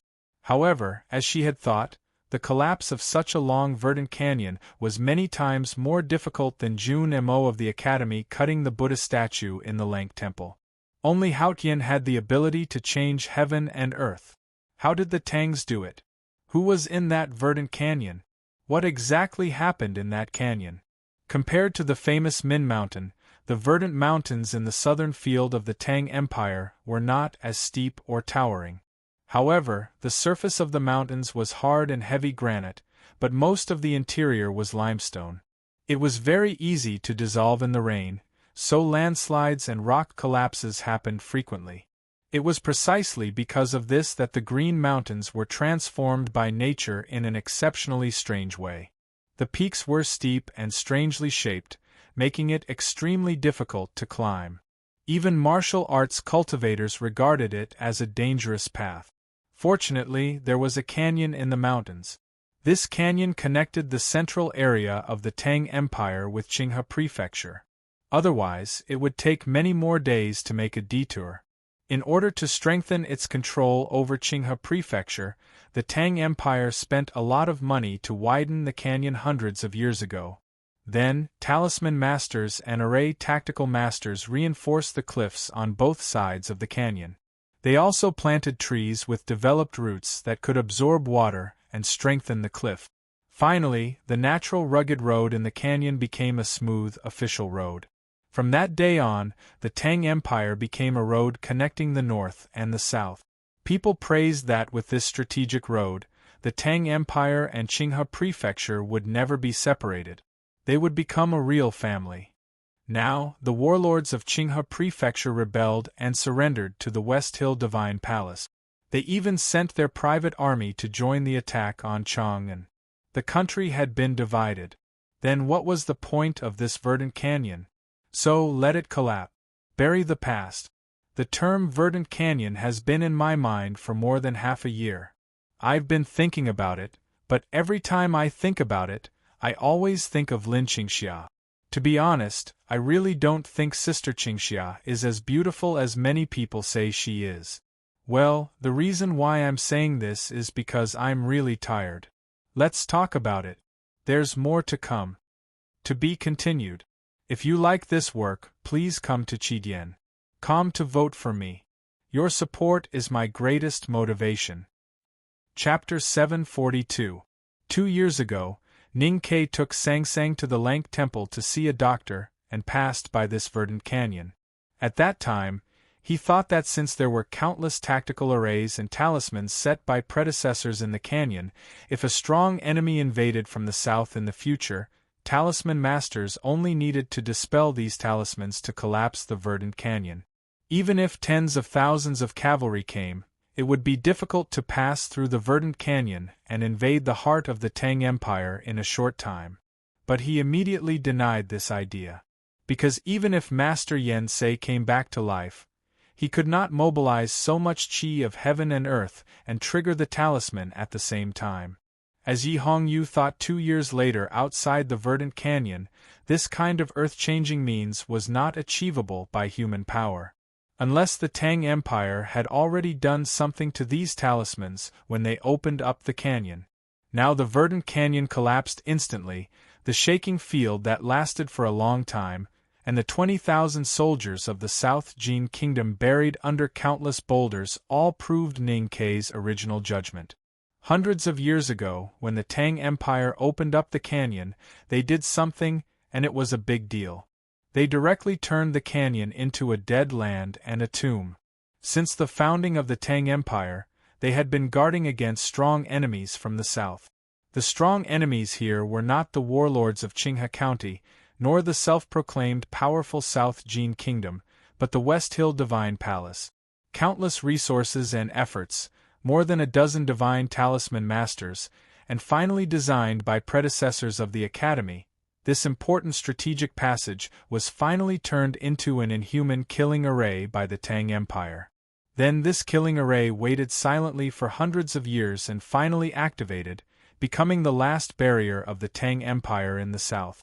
If it were not for the large number of West Hill Divine Palace Coalition Army, which was far beyond the original design of the Academy, the length of the verdant canyon could directly bury the cultivators behind while swallowing the papal cavalrymen of West Hill. No one could survive the collapse of the verdant canyon except for those martial arts powerhouses. In the field outside the verdant canyon, the West Hill Divine Palace Coalition Army was dead silent, and their morale was extremely low. The great divine priest of Revelation looked at the green mountain that was still shrouded in dust and fog, and his expression was extremely solemn. Yi Hongyu's eyelashes fluttered a little faster. The two noble great divine priests of West Hill could not help thinking at this time. If they had entered the verdant canyon with the South Jin Kingdom cavalry, would they have survived? Even if they were lucky enough to survive, they would definitely be seriously injured and forced to leave the war against Tang. The methods of the Tang were far too vicious. In the Divine Hall Coalition Army, a voice suddenly rang out in the quiet carriage. Huang He Mu Chu. I'm sure they're in the mountain now. This is the significance of a divine talisman master to the war. If the old guy Yen Sei is still alive, the Tang Empire's odds of winning this time will at least increase by 1 point. There were 6 disciples of the sword Garrett beside the carriage. One of them had covered his eyes with a white cloth. It seemed that he had a bad eyesight, but he listened to his master's instruction respectfully. Thinking of the terrible scene he had seen, he thought that it was indeed the case. The blind disciple from the sword Garrett suddenly said, "The sage of calligraphy and his disciple are both divine talisman masters." The man said, "The whole world is against the Tang Empire, but the great river kingdom did not participate. The divine hall did not punish them for the time being, which is to give them some face. Of course, this master and disciple together are not worthy to be mentioned in the same breath as Yen Sei." The smoke and dust in the verdant canyon gradually covered the sky and the light dimmed. After entering the carriage, it became even darker. When the light fell on the eyebrows of the person in the carriage, it revealed a hidden injury under the skin. The hidden injury looked more like a handwriting. It was the handwriting of Master Yen Sei many years ago. There was only one person in the world who had a divine talisman drawn on his face by Master Yen Sei and was still alive. That person was Lu Bai. In the earth-shattering battle by the East Sea of the Kingdom of Song, Yen Sei erased half of Lu Bai's eyebrows, and Lu Bai pierced through Yen Sei's arm with his sword. It seemed that they were evenly matched, but in fact Lu Bai won. Lu Bai, the visiting professor of the Divine Hall who had been hidden for many years, the most powerful sage of sword in the world, finally came. Sure enough, he came. "Huang He and Mu Chu are in the mountain now. Send someone to kill them," Yi Hongyu said. If Lu Bai could think of this, so could the West Hill Divine Palace. The deacon of the judicial department said in a low voice. It could also be Ning Quebec. Yi Hongyu said, that guy doesn't have this ability. The deacon in black took the order and left. Several martial arts powerhouses of the Divine Hall led a dozen papal cavalrymen and galloped toward the canyon. The verdant canyon was a killing array built by the Tang Empire with countless manpower. Even if the Divine Talisman Masters could activate the array, their psyche power would be exhausted. This was their weakest moment. Deep in the mountains, Professor Huang He and Professor Mu Chu, who had lived in seclusion for many years, were walking weakly toward the mountain peak with the help of several technical officials of the Ministry of Works. It was difficult to walk in the Green Mountain, so they could only temporarily hide in the fortifications set by the Tang Empire under a mountain peak. The martial arts powerhouses of the West Hill Divine Palace chased after them over the mountain, while the dozen papal cavalrymen galloped to the exit of the canyon, ready to clear the blocked entrance so that the Divine Talisman Masters could open the way later. The Divine Talisman Masters were the rarest resources in the world. Even big countries like the South Jin Kingdom and the Yueluan Kingdom did not have a Divine Talisman Master. In fact, most of the Divine Talisman Masters were in the Academy and Taoism. The Academy had Divine Talisman Masters, and so did the West Hill Divine Palace. The great Divine Priest of Revelation's peaceful voice came from the sacred sedan. Senior brothers, thank you very much. An old voice rang out from a luxurious carriage. The Academy and the Divine Hall have always been equal in Talisman Taoism. But after the death of Senior Brother Yen Sei, we are not as good as them. It is easy to destroy, but difficult to build. It will take some time to open a passage. The great Divine Priest of Revelation said, we only need a small path to pass. The Divine Talisman Master said, why not let the army take a detour? The great Divine Priest of Revelation said, we don't have time. There was silence. The Divine Talisman Master said, then the four of us will die here. After a moment of silence, the great Divine Priest of Revelation said, Hao Tian will definitely praise you for your virtues. I will reunite with you in the Divine Kingdom in a few days. While the West Hill Divine Palace was thinking about how to reopen the verdant canyon, the dozen papal cavalrymen responsible for the early cleaning work had arrived at the entrance of the canyon and rode into the dust. A moment later, a whistling sound was heard. A papal cavalryman was shaken out of the dust and fell from a high place like a piece of earth. He fell heavily to the ground and died with broken bones. Then, the whistling sound was heard. More than a dozen papal cavalrymen who entered the exit of the verdant canyon were all shaken out and fell to the hard ground, making muffled sounds. They all fell to their death. Then, several martial arts masters who had chased the Divine Talisman Master of the Academy over the mountain also turned into corpses and were shaken out. The ground outside the verdant canyon was covered with blood and corpses. The West Hill Divine Palace Coalition Army was shocked by this strange scene. Everyone looked at the entrance of the canyon. The exit of the verdant canyon was still full of dust and was extremely dark. It was like the thickest fog in winter or the wettest clouds in summer. It poured out of the canyon like night and filled the field. Suddenly, a melodious sound of a zither sounded in the dust. A moment later, a low sound of a flute joined in. Someone sang along with the sound of the zither and flute. The bright moon rises above the mountains between the boundless sea of clouds. The wind blows tens of thousands of miles, blowing across the Nanyang Pass. Heaven blocks the way of the human world, people peep at the bend of the Sisui River. From the battlefield, no one returns. The song was not euphemistic but flat and straight, repeating these sentences. The bright moon rises above the mountains. The wind blows tens of thousands of miles. The heaven blocks the way of the human world. From the battlefield, no one returns. From the battlefield, no one returns. The song echoed in the field. The simple words were sung with the magnificence of the bright moon shining on the battlefield. The song was melodious and gentle, but it was played with a heroic murderous aura. A tall crown appeared amidst the night dust and sand. The night lost its color. A man with a high hat and a broad belt slowly walked out of the sandstorm. His hands were naturally behind his back, and his wide sleeves hung down like clouds. He looked serious and upright, and his bearing was impeccable.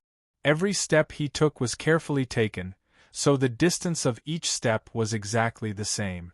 A beautiful woman in a pomegranate-red dress followed the man out. She held an embroidery frame in her hand and carried a bag on her shoulder. She looked curiously at the mighty army opposite. It was the seventh sister of the academy, Mu Yu. Baigong Weiyang walked out with a zither in his arms, his right fingers stroking the strings from time to time. Shimen Buwa walked out with a flute in his hand, frowning deeply. The fourth brother followed behind with a sand table in his hand, frowning from time to time. He did not like the music to affect his calculation. Walking at the back was the sixth senior brother, who carried a load on his shoulder. At one end of the pole was a burning iron stove, and at the other end was a heavy cabinet. Judging from the bending of the pole, there must be a lot of things in the cabinet. The man who walked out of the mountains like the bright moon, illuminating the dark field. Of course, it was the second brother of the academy. This chapter is about 2,800 words, so I can only stop here. The disciples of the academy walk out of the verdant canyon. I have been waiting for this scene for half a year.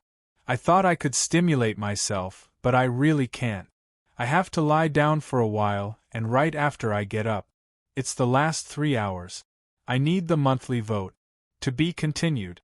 If you like this work, please come to Chidien.com to vote for me. Your support is my greatest motivation. Chapter 743. In Ning Kei's previous deduction, even if the verdant canyon collapsed and the mountains blocked the enemy, a simple road was needed in the war. The strong enemy who had the courage and strength to attack the Tang Empire would definitely have enough array tactical masters, talisman masters, and even divine talisman masters. They could definitely forcibly break open a road for the cavalry. Therefore, a peerless powerhouse was needed to guard the exit of the verdant canyon. That powerhouse had to be strong enough to kill Buddhas, demons, and Taoist priests. Moreover, he could not rest, sleep, eat, or drink. He might even have to fight with the enemy powerhouses for 3 days and 3 nights. Ning Kei could not help laughing when he thought of these words. He thought that there was no such a powerful person in the world.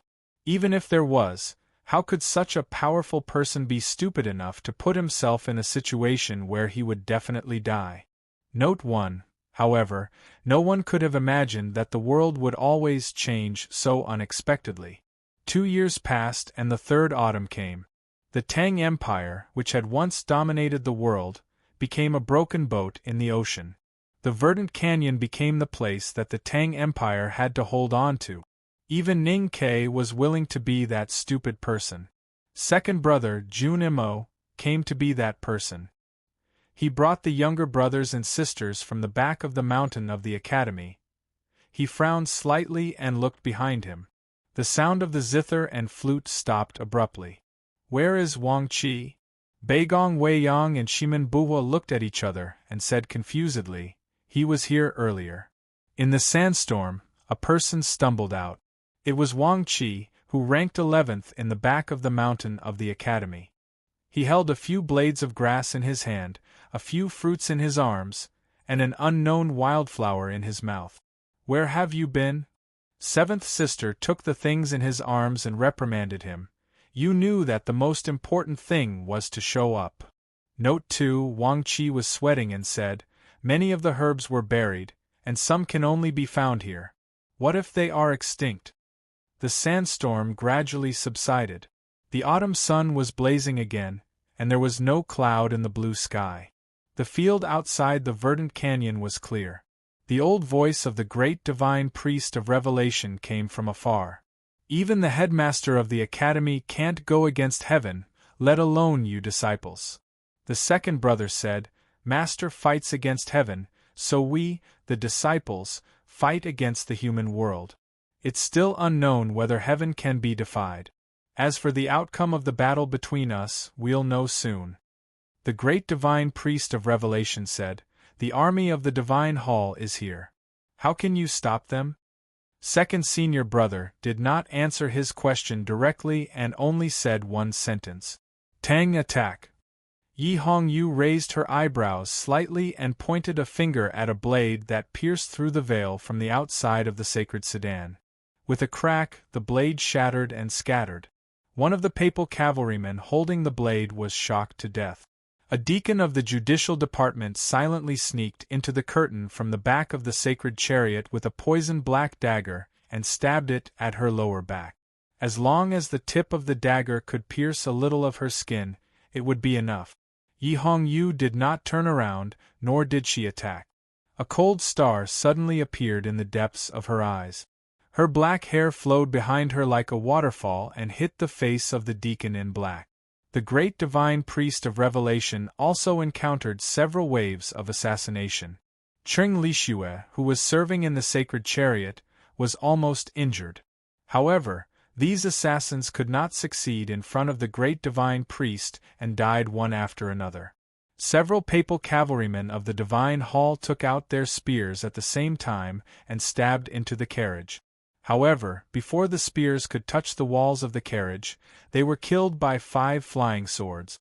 When the second brother said that the Tang should attack, there were at least dozens of assassinations in the West Hill Divine Palace Coalition army.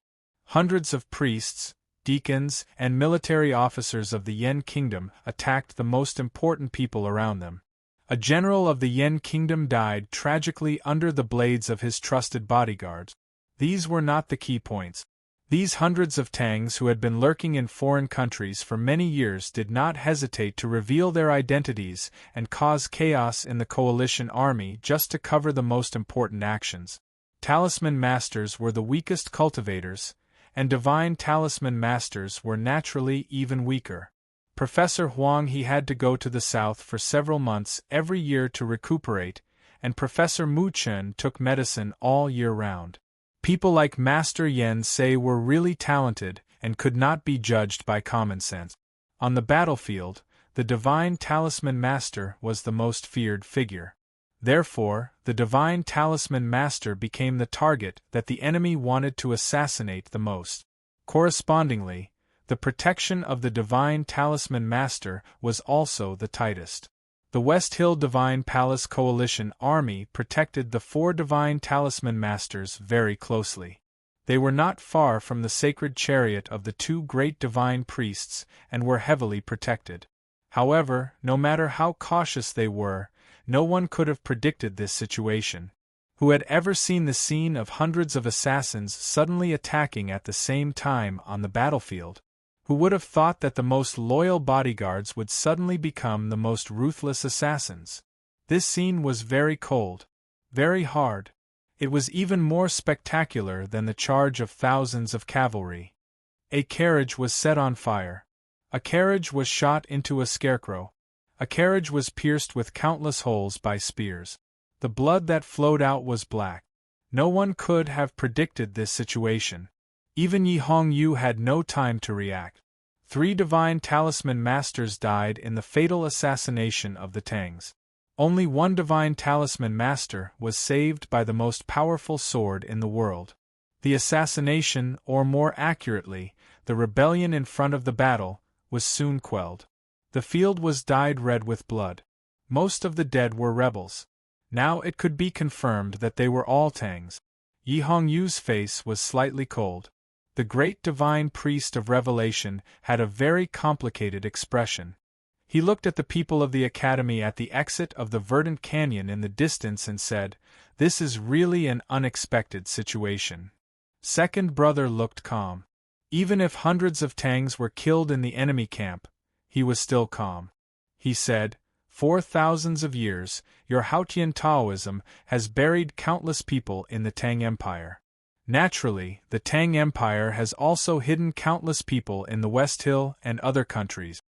The great divine priest of Revelation said, "These people are either from the Imperial Center Administration, the Secret Guards, or the Southern Gate Temple.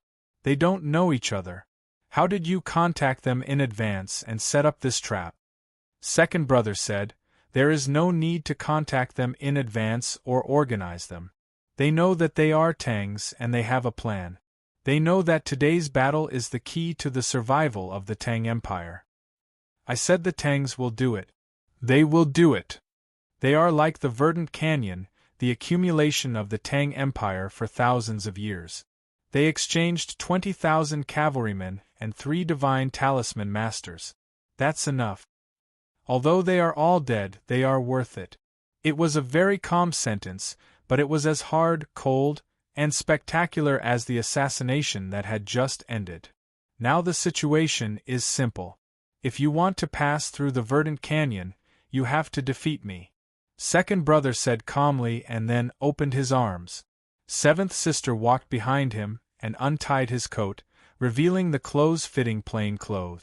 Baigong Weiyang carried his zither and Shimen Buwe carried his bamboo flute. They walked to second brother's side and helped sixth brother put on the heavy armor carefully. Fourth brother looked at the complicated lines on the sand table and said, "Senior brother may die." Second brother's expression did not change. He said, "Everyone will die." Fourth brother looked at the changing lines on the sand table and said, "He may not die." Seventh sister held second brother's coat and glared at him. She said, "Senior brother is wearing your strongest armor. How could he die?" The fourth brother was a bit sad and said, "Su Sure is wearing the armor made by me and the sixth brother." Seventh sister said anxiously, "At this time, don't you know how to say something auspicious?" Fourth brother said calmly, "This is the secret of heaven." Seventh sister said, "Do you still believe in heaven?" Fourth brother was silent for a moment and then laughed.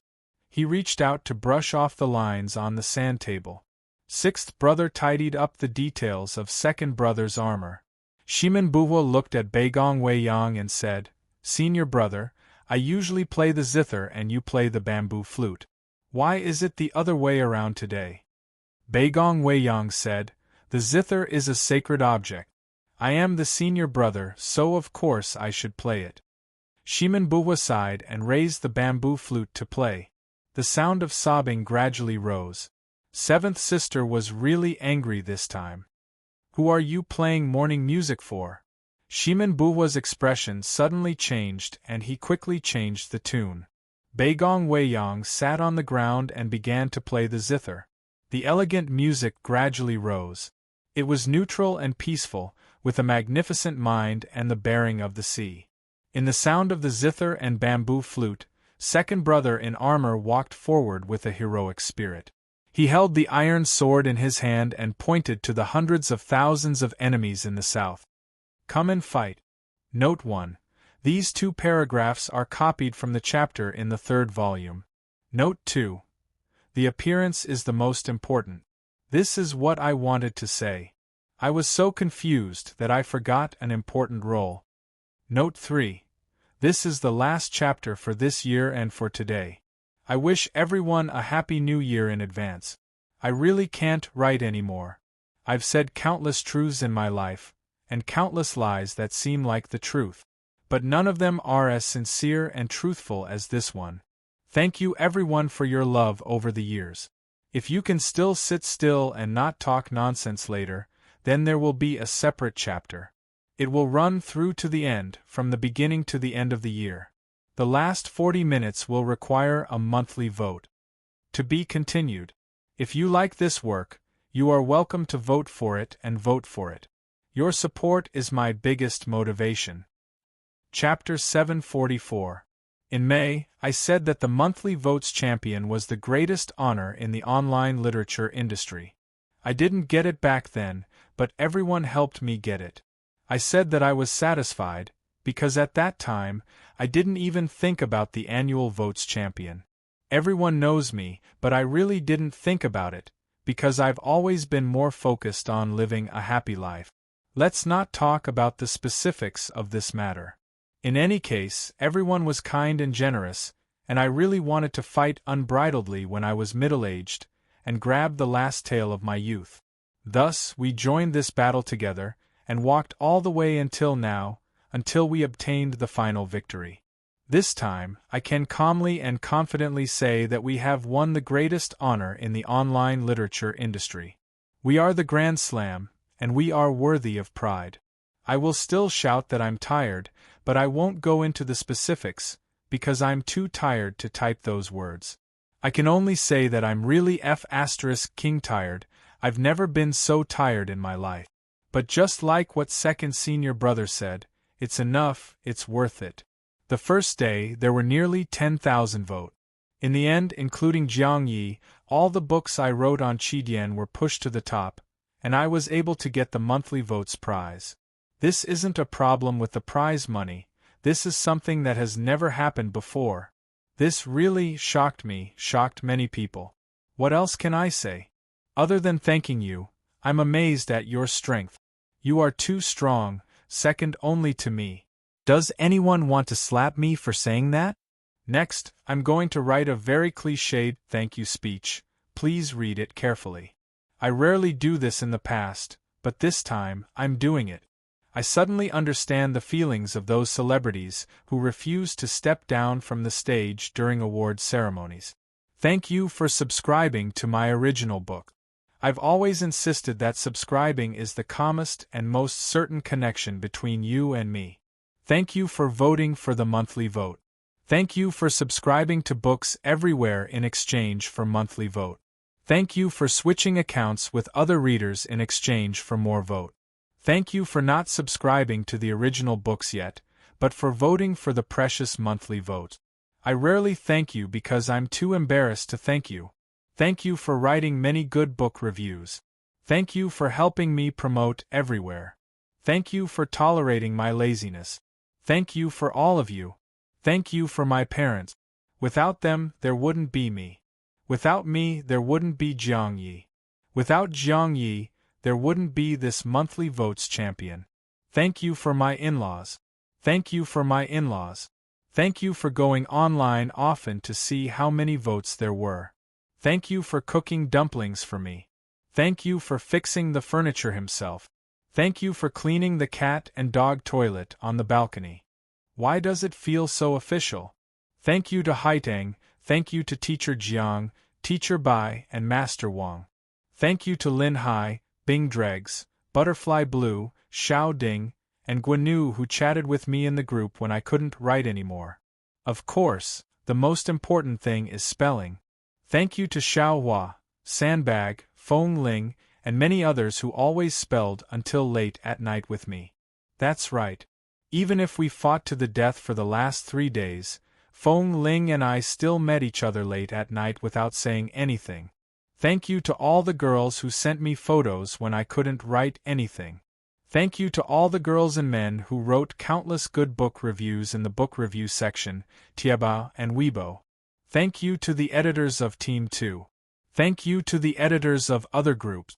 Why do I feel that all the editors and I are quite good? In that case, I won't list them. Thank you to everyone in Qidian. There must be a lot of things I missed out on. Please forgive me. But there are definitely some people who won't forget to thank me. Thank you to Cloud, Thread, Karaoke, Drunk Black, Surfing the Net, Elon, Anan Dizzy, Pomelo, and Gossip Fish and his wife who I haven't seen in a long time. Thank you for your hard work. I don't know how to put it. Managing the forum is really troublesome.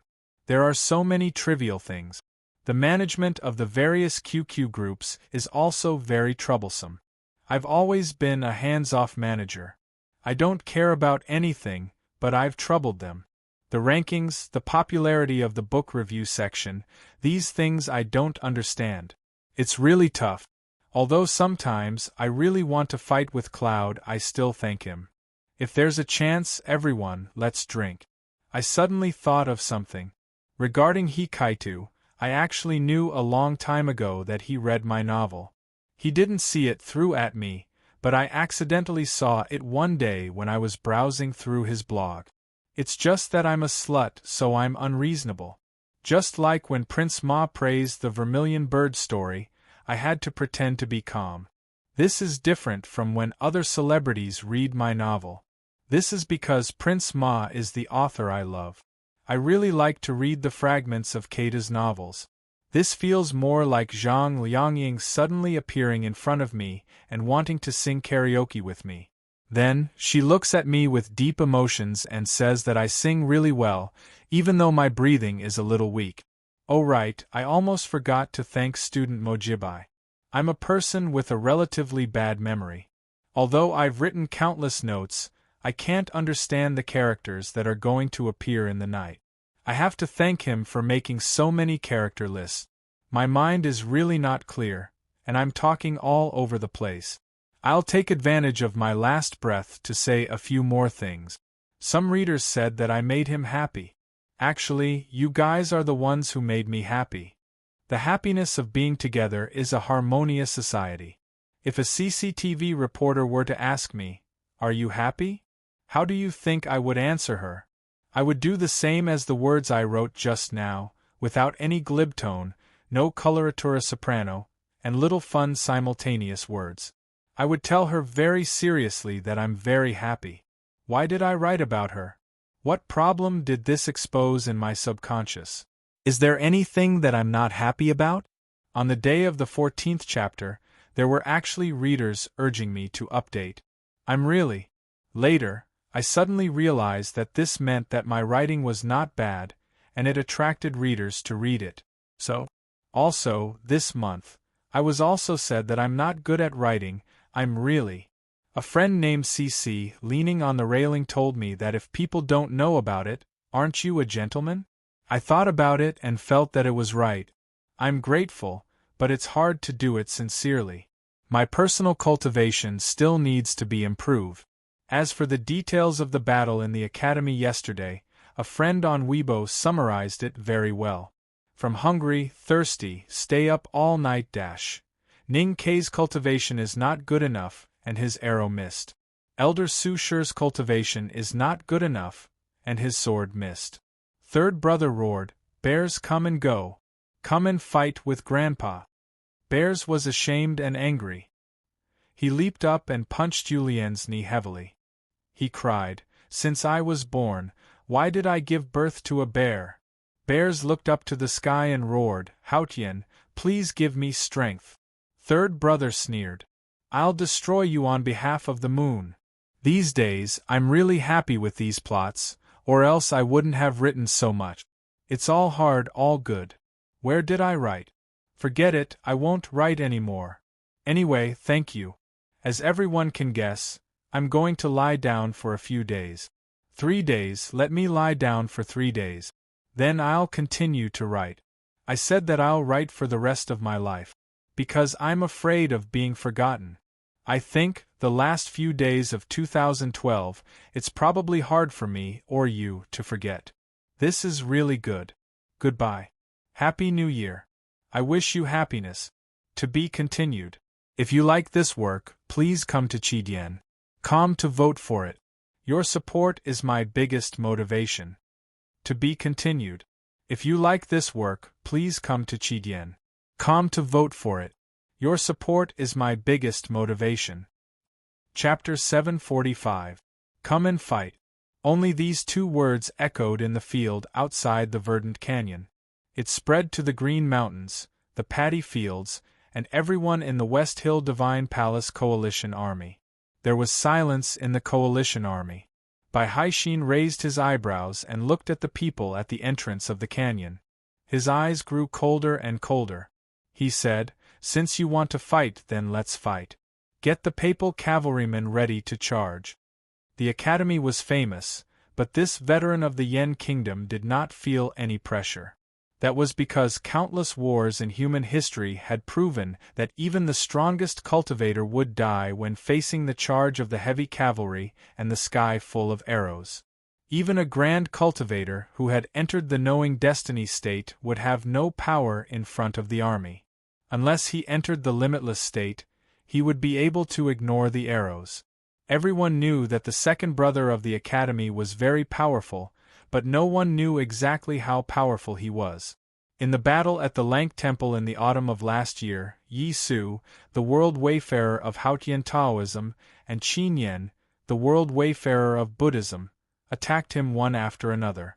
But everyone knew that he was far from the 5 states, so he was not invincible.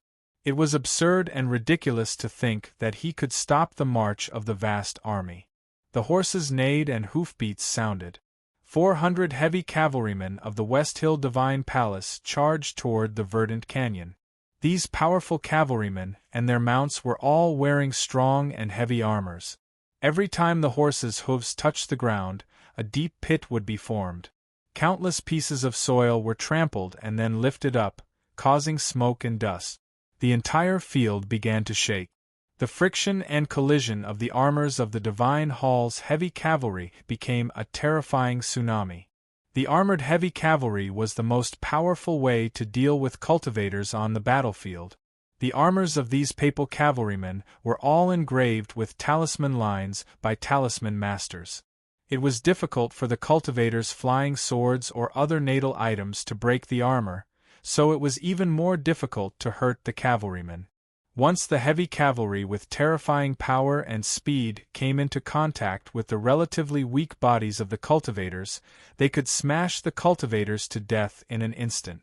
In the past battles, the armies of various countries had used this method to deal with cultivators and had never failed. At this time, even though it was the disciples of the Academy standing at the entrance of the verdant canyon, the Divine Hall Coalition army was still full of confidence. Because no matter how they looked at it, there was no way for the Academy's disciples to resolve such a simple and direct charge.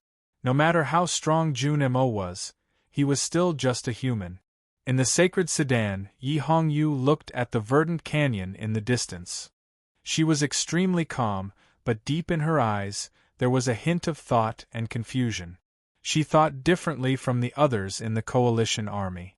She knew that the disciples of the Academy would not lose so easily. She did not hold out any hope for the charge of the hundreds of riders. However, she could not understand what else Jun Mo could do other than forcefully block the hundreds of cavalrymen with his astonishing sword Dao. Once he really started doing that, she was certain that he would definitely lose today. Even if Jun Mo's strength was beyond imagination, he would definitely be exhausted if he only used an iron sword to cut the hundreds of cavalrymen in the field. Even if he still had strength left, there were more than 200,000 West Hill Divine Palace soldiers in the field. To block the mighty army outside the verdant canyon with his own strength was not something that a human could achieve. Even Mr. Ku did not have such an ability back then, let alone Yi Futian. The heavy cavalry of the West Hill Divine Palace stepped across the field and approached the verdant canyon. At this time, the cavalrymen began to really speed up. Their hooves were like a shower, and the sound was like thunder. Smoke and dust were gradually rising into the air. An extremely tense and murderous aura rose in the field with the sound of hoof. Unexpectedly, the disciples of the Academy standing at the entrance of the verdant canyon did not even look at the hundreds of horrible heavy cavalry of the Divine Hall. It was as if they did not see them at all. The sixth brother was digging the ground to build a furnace, and the fourth brother was nailing iron nails on the ground. No one knew if he was going to settle the tents or do something else. Beigong Weiyang and Shiman Buhua sat opposite each other, their fingers pressed on the strings of the zither and flute, as if they were tuning. Only the seventh sister's attention was on the front. She wanted to sew to calm down, so she could not focus on the embroidery frame. Instead, her eyes fell on the back of the second brother in front of her. The sunlight fell on the second brother and was reflected by the surface of his armor. It was elegant and magnificent. 400 cavalrymen did not sound like a lot. In fact, if they appeared in front of the real world, it would be a black mass, which would bring a great sense of oppression and impact to the eyes. Especially the heavy cavalry. When the cavalry charged, the width of the area where the two armies met was not decided by the charging party. At this time, the disciples of the Academy were at the entrance of the verdant canyon. So even if thousands of cavalrymen charged at the same time, the charging area could only accommodate a dozen heavy cavalry at most. The heavy cavalry of the Divine Hall was very good at tactics. As they officially began to charge, the formation of the 400 cavalrymen changed naturally without any command. Gradually, they became a sharp charging formation. When they were about 2,000 feet away from the exit of the verdant canyon, the formation of the heavy cavalry of the Divine Hall changed unexpectedly again. The 200 cavalrymen in front separated from the two behind, and then the 200 cavalrymen in front completed a perfect change of direction at high speed. They took a detour to the east for some distance, then turned back and continued to charge toward the verdant canyon. The 200 cavalrymen in the back kept charging straight and came to the front. This charging tactic was the most effective way to maintain the pressure of the heavy cavalry. It could also avoid the impact and interference of the relatively narrow battlefield. The charging formation of the 400 heavy cavalrymen of the Divine Hall suddenly changed, but their momentum did not weaken at all. Instead, it became stronger. The horses' hooves flew, and the sound was like thunder. Smoke and dust rose. At this time, the disciples of the academy at the entrance of the verdant canyon had already seen the magnificent details of the cavalry's armor. Seeing hundreds of cavalrymen charging toward them, the second brother's expression did not change, and his hand holding the iron sword was still steady. The seventh sister pinched the embroidery needle. Her face was a little pale, and she began to feel nervous. Clang! Bagong Weiyang slightly raised his eyebrows. His wrist was as light as a cloud sleeve, and his fingers left the strings. He did not look at the battlefield. He did not look at the dense cavalry that would soon flood the entrance of the verdant canyon. He also did not look at the second handsome brother. He focused and focused on the zither. When his fingers left the strings, the zither began to vibrate, and then there was a clang. He raised his left hand that had been quietly resting on his knee and fell down carefully and calmly. The edge of his index finger and thumb touched the still vibrating strings, and then he began to casually twirl them. Since he began to learn the zither, he had repeated this action all the time. No one knew how many times he had done it, so it was very casual and elegant, like a master. The seemingly simple action actually contained infinite details. Except for Shimen Buhua, who was wiping the flute, no one could clearly see the meaning of his twirl. The trembling of the strings suddenly intensified, but the amplitude of the vibrations was forcefully controlled by the fingers on the strings to a very small range. As a result, the sound coming from the strings became more and more sonorous, and sharper and sharper. Clang! The pebbles on the ground kept trembling, making a rustling sound. The sound of the zither spread more than 100 feet away and then disappeared. The pebbles on the ground were calm and silent.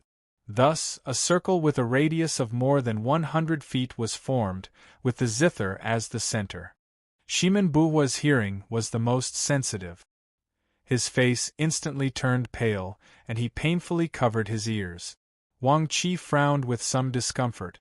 Seventh sister's fingers that held the embroidery needle trembled. Second brother's back was still motionless. The sound of the zither was loud and sharp in this area, which made people feel pain.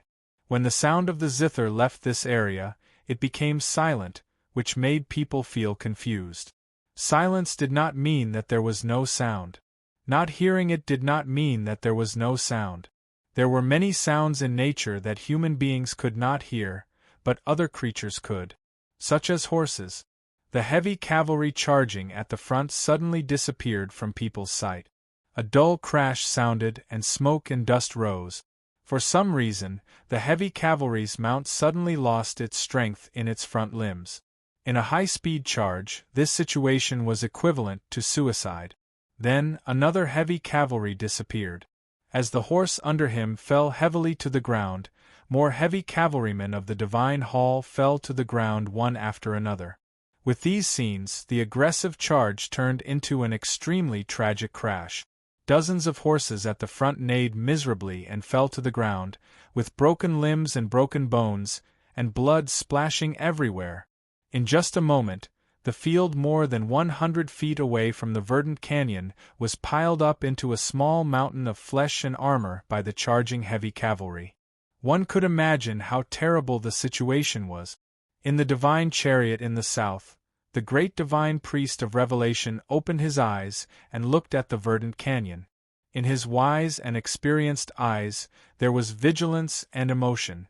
The loudest sound is silent. Why do the strings move? The great divine priest of revelation's lips moved slightly. This sentence was only mouthed, but no sound came out. The loudest sound is silent. Baigong Weiyang's zither was loud, so the horses were afraid. The teaching sound of the great divine priest of revelation was also loud, so it spread to the verdant canyon. When the soundless zither met the soundless teaching sound, it became really silent. The heavy cavalry who were still charging suddenly felt relieved. They fiercely squeezed their horses' bellies and urged their mounts to bypass their companions who had suffered heavy casualties in front of them, and made a final charge toward the canyon. Baigong Weiyang's fingers that were playing the zither were shaken off, and there was a very thin line of blood on the edge of his fingernails. He looked at his junior brother Shimen Buhua. Shimen Buhua raised his flute and blew gently. The wind passed through the flute, but it was also silent. Baigong Weiyang smiled happily, and his fingers fell on the strings again. Outside the verdant canyon, the sound of hooves, the sound of horses neighing, the sound of killing, the sound of falling to the ground, the sound of screams. The senior brother and junior brother looked intoxicated. They played the flute and the zither, but there was no sound. At this time there was silence, but there was sound. To be continued. If you like this work, please come to Chidian.com to vote for me. Your support is my greatest motivation. Chapter 746. Although the verdant canyon had collapsed, the entrance was still relatively flat and spacious. However, it was blocked by countless huge rocks not far in, like a terrifying iron wall. Hundreds of heavy cavalrymen rushed from the south. Their purpose was to push the Academy disciples to death with the help of the terrible impact. In such a terrain, even if they succeeded, there was no chance of survival. Therefore, these heavy cavalrymen were ready to die. Although they saw their companions falling to the ground and their faces turned pale, they still gritted their teeth and continued to rush forward. After a long time, the field hundreds of feet away from the exit of the verdant canyon was covered with black bodies. The war horses neighed miserably, and the seriously injured heavy cavalrymen struggled to stand up, but they could not. The scene was extremely bloody and miserable. Only the last dozens of cavalrymen at the back were sure that the charge had failed and retreated with great difficulty. In the West Hill Divine Palace Coalition Army in the south, the great divine priest of revelation stopped chanting and looked in the direction of the verdant canyon. His old face showed a very complicated expression. He sighed and said, "Rhythm is the end. Even if you too cultivate to the knowing destiny state, you can't see the end of the way of heaven. Why do you have to do this?"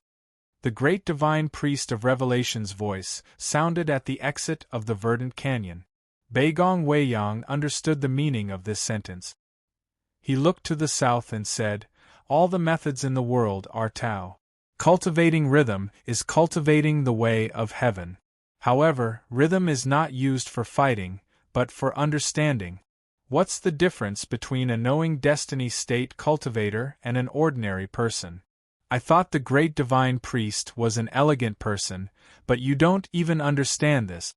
When he was talking to the great divine priest of revelation, no one paid attention to him at the entrance of the verdant canyon. They were all quietly doing their own things. Seventh sister was dividing the lines, and fourth brother was holding a sand table and instructing sixth brother to insert something. Of course, the West Hill Divine Palace Coalition Army would not give them any chance to rest. When the heavy cavalry's charge was about to be thwarted, countless cavalry and archers had already rushed out of the formation. They galloped to the verdant canyon for a distance, and then pulled their bows and arrows. Hearing a military order, countless hardwood bowstrings buzzed and countless arrows left the bowstrings. With a shrill sound, they went straight to the blue sky, as if they were going to shoot through the sky. Countless arrows reached the highest point in the air, and then began to fall. The shrill sound of breaking through the air became sharper and more terrifying. Finally, it turned into a dark storm of arrows falling toward the mouth of the verdant canyon. Second brother stood in front of the formation and looked at the dense arrows falling like rain. He had no intention of dodging at all. He just reached out and put down his mask. With a crisp sound of metal clashing, the armor covered his whole body. Dang, dang, dang, dang, dang, dang. A series of crisp and muffled sounds of arrows colliding rang out continuously, almost simultaneously. There were at least 20 arrows that accurately hit his body. The sharp arrowhead, with great speed and power, spun and fiercely collided with the armor on his body. However, at this moment, about 3 hairs below the surface of the armor, there was a faint glow. Dense and complicated talisman lines were activated, summoning the chi of heaven and earth in the verdant canyon and turning it into an armor similar to the chi of heaven and earth on the surface of the metal armor. An ear-piercing sound of friction rang out. The arrowheads of those arrows were extremely sharp, but they could not even pierce through the outermost protective layer of the chi of heaven and earth. The huge impact was finally transmitted to the arrow shaft. Some of the 20 or so arrows were broken in the middle, and some were bent out of shape. They fell weakly on the ground in front of second senior brother, like useless straws. Second senior brother did not move at all, like a mountain. The long-range arrow attack basically covered a large area. Therefore, compared with second brother, who was hit by more than 20 arrows, the Academy disciples had to bear more dense and terrible arrows. When the countless arrows shot by the West Hill Divine Palace Coalition army had just left the bowstrings and turned into dense black dots in the sky, the Academy disciples took action in advance. Under the command of fourth brother, sixth brother inserted a dozen metal rods into the ground within a radius of more than 100 feet. The bottom of each metal rod was tied with a red line. These red lines were randomly placed on the ground, with many knots in the middle. They were tied to everyone's ankles, leaving only 2 threads. One was tied to seventh sister's embroidery needle. The other was tied to second brother's waist. As the arrow rain approached, sixth brother looked up at the sky. His face, which had been blackened by the fire all year round, remained calm. His right hand, which was particularly thick because of waving the iron hammer, shook forward and a scroll was opened in his hand. It spread from east to west like a wave and instantly spread out on the dozen metal rods. Judging from the color of the scroll, it seemed to be metal, but it was very thin and tough. It could be rolled up like a quilt. The spring under the edge of the metal piece automatically connected with the metal rods and then fastened. With a cracking sound, a piece of metal cloth appeared outside the verdant canyon. It covered more than 100 feet and covered all the Academy disciples except second brother, sprinkling a blue light. At this moment, the arrow rain also arrived. Boom, boom, boom, boom. Dense and muffled sounds rang above the heads of the Academy's disciples, as if hundreds of the best drummers were beating the taut drum in the most presumptuous manner. None of the arrows could penetrate the metal cloth. Even if that piece of metal looked so thin and soft like paper, it would not be able to withstand it. Beigong Weiyang was playing the zither, Shiman Buhua was sticking the film, Wang Qi was decocting medicine, fourth brother was designing something new, and sixth brother was lighting the stove. The arrows fell like rain. It was quiet as usual. It seemed that they were still in the back of the mountain of the Academy, not listening to the rain and concentrating on their own things. Only seventh sister frowned slightly and looked at the embroidery cloth without saying a word. Because the red thread was on her embroidery needle. The surface of the metal cloth was also covered with a very thin but extremely condensed layer of chi of heaven and earth. It was like the best defensive armor, bouncing off all the falling arrows. It was an array. The red thread tied to the metal rods and everyone's ankles gradually floated up and then became slightly tighter. The Academy disciples sat in the midst of the majestic arrow rain. Second brother stood in the rain like a silent mountain. Looking at this scene, many people in the West Hill Divine Palace Coalition army were in despair. But many people had already guessed this result. If the academy did not have a way to deal with the arrow rain and the heavy cavalry, how could they face the mighty Divine Hall army? Just when everyone's attention was attracted by the arrow rain, 6 swordsmen in simple clothes left the quiet carriage in the coalition army camp and walked toward the verdant canyon. The swordsman in the middle could only walk with someone holding his hand, but it was not because he could not walk. His eyes were covered with a strip of cloth, so it was probably because he could not see clearly. After the arrow rain, the 6 swordsmen walked past the cavalry camp and stopped not far from the verdant canyon. The blind swordsman was pointed in the direction by his companions and bowed to second brother with hands folded in front. Second brother lifted his mask and revealed an indifferent face. He looked at the blind swordsman and said, "Your eyes were destroyed by the academy. I let you go back to the sword garret because of your brother. You don't have to thank me."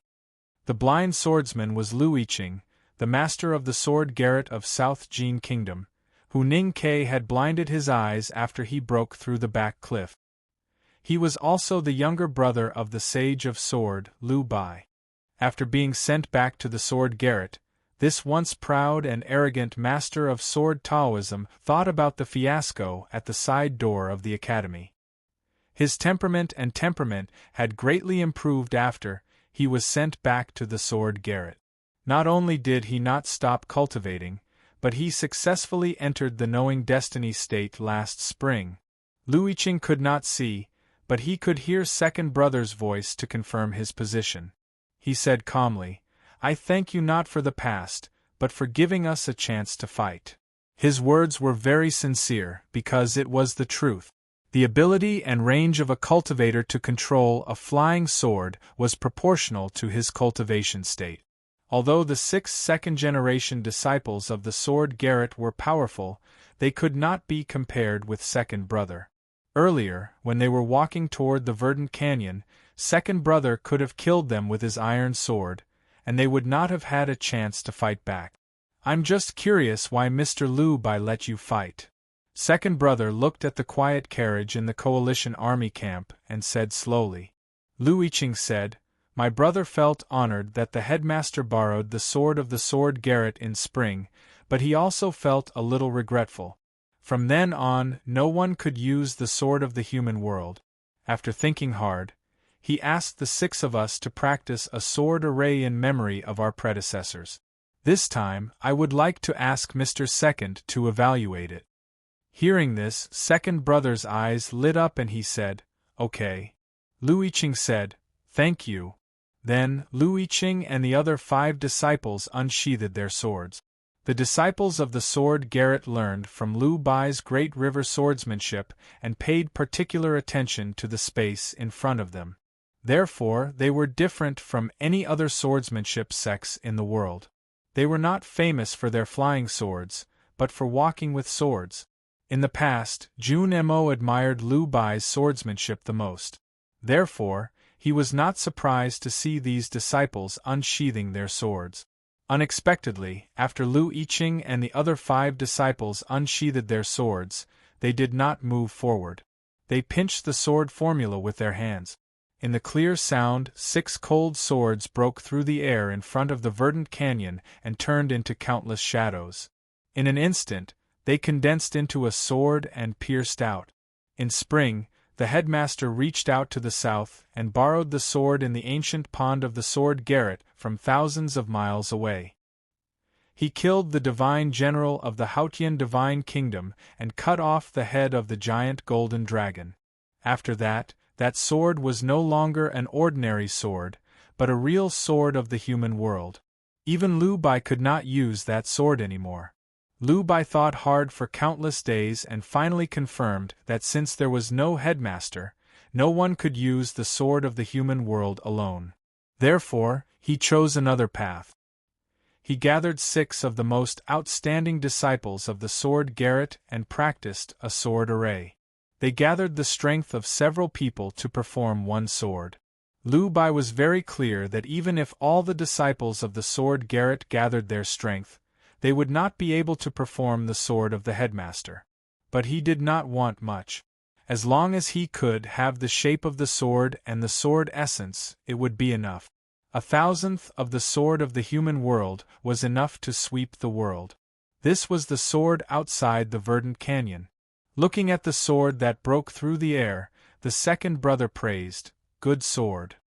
He stabbed the iron sword in his hand into the field in front of him. Facing such a powerful sword, he did not seem to be ready to use his sword. What was he going to do? Bai Haixin is from the South Jin Kingdom, not the Yen Kingdom. I wrote wrongly. My brain is not working well and my illness is a little troublesome. Yesterday I went to the hospital, and my friends found out that I was really sick. They did not say sorry to me and sigh. I will recover as soon as possible. To be continued. If you like this work, please come to Chidien.com to vote for me. Your support is my greatest motivation. Chapter 747. A hand stretched out in the air. It was a steady hand with a strong thumb and 4 slender fingers, suitable for holding a sword. But this hand was not holding anything at this time. It was just pointing at the huge sword that was breaking through the air. Several wisps of extremely faint aura were released from the fingers. The huge sword seemed to feel something and began to tremble. Then, it swung up and down, left and right, more and more violently, like a person who was tied up and struggling. Second brother looked at the huge sword in silence. There was no extra emotion on his face, only calmness. The sword became more and more restless. The people who were watching the battle in the wilderness could even vaguely feel fear from the sword's struggle. The huge sword trembled more and more violently. Gradually, cracks appeared on the body of the sword, and then it split again. With a few swishing sounds, several sword shadows appeared in the air hundreds of feet above the ground. Then, they turned into several sword rainbows and flew towards second senior brother's body one after another in a very circular trajectory. Although the swords were fast and sharp, they did not have any killing intent. When a flying sword flew in front of second senior brother, it suddenly slowed down and finally stopped in front of him. The body of the sword trembled slightly, like a very obedient child waiting to be punished after doing something wrong. Second brother reached out and grabbed the hilt of the sword. He plucked the flying sword and stuck it into the ground in front of him. The word plucked was very accurate, because he was not snatching, or stealing. He just casually reached out and grabbed the flying sword from the air. His movements were very ordinary and natural, as if he was plucking a fruit from a tree branch. The second flying sword arrived at this time. Second brother reached out and plucked it, sticking it into the ground in front of him. The third flying sword. The fourth flying sword. The fifth flying sword. Second brother stood outside the verdant canyon. A wide iron sword was stabbed into the ground next to him. Beside the iron sword, there were 5 swords stuck in the ground. It looked like a fence made of swords. The 5 swords used to be a huge sword from the sword garret of South Jin Kingdom. It was made by Liu Bai, the Sage of Sword. It had learned the style of the headmaster and the bearing of the predecessors, so its power was naturally extraordinary.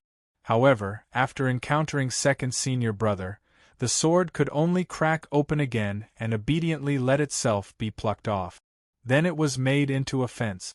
The disciples of the sword garret looked at the scene in the verdant canyon in the distance. They were so shocked that they were at a loss. Later, they found that their natal swords were out of control and their sense of perception was severely damaged. They spat out blood. There was dead silence in the West Hill Divine Palace Coalition army. Especially those great figures with profound cultivation, their expressions were even more unsightly. Only they knew what second senior brother's seemingly simple method of plucking the sword to form a fence actually meant. It was already unimaginable for the sword pavilion's sword to be forcefully separated. What shocked them even more was the scene of second senior brother retrieving the 5 swords. Cultivation was about control. A cultivator's control over his natal item started from his innate nature. Moreover, Every cultivator would spend the most time and energy in his cultivation to strengthen the connection between himself and his natal item.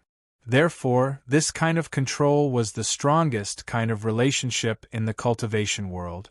Even if there was a world of difference between their states, it was difficult for a high-level cultivator to sever the connection between a low-level cultivator and his natal item.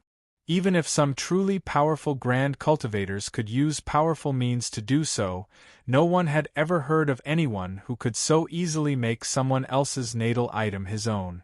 Second senior brother had waved his hand and split the huge sword. The 5 flying swords obeyed his command and fell. It was obvious that he had not destroyed them, but subdued them. How did he do it?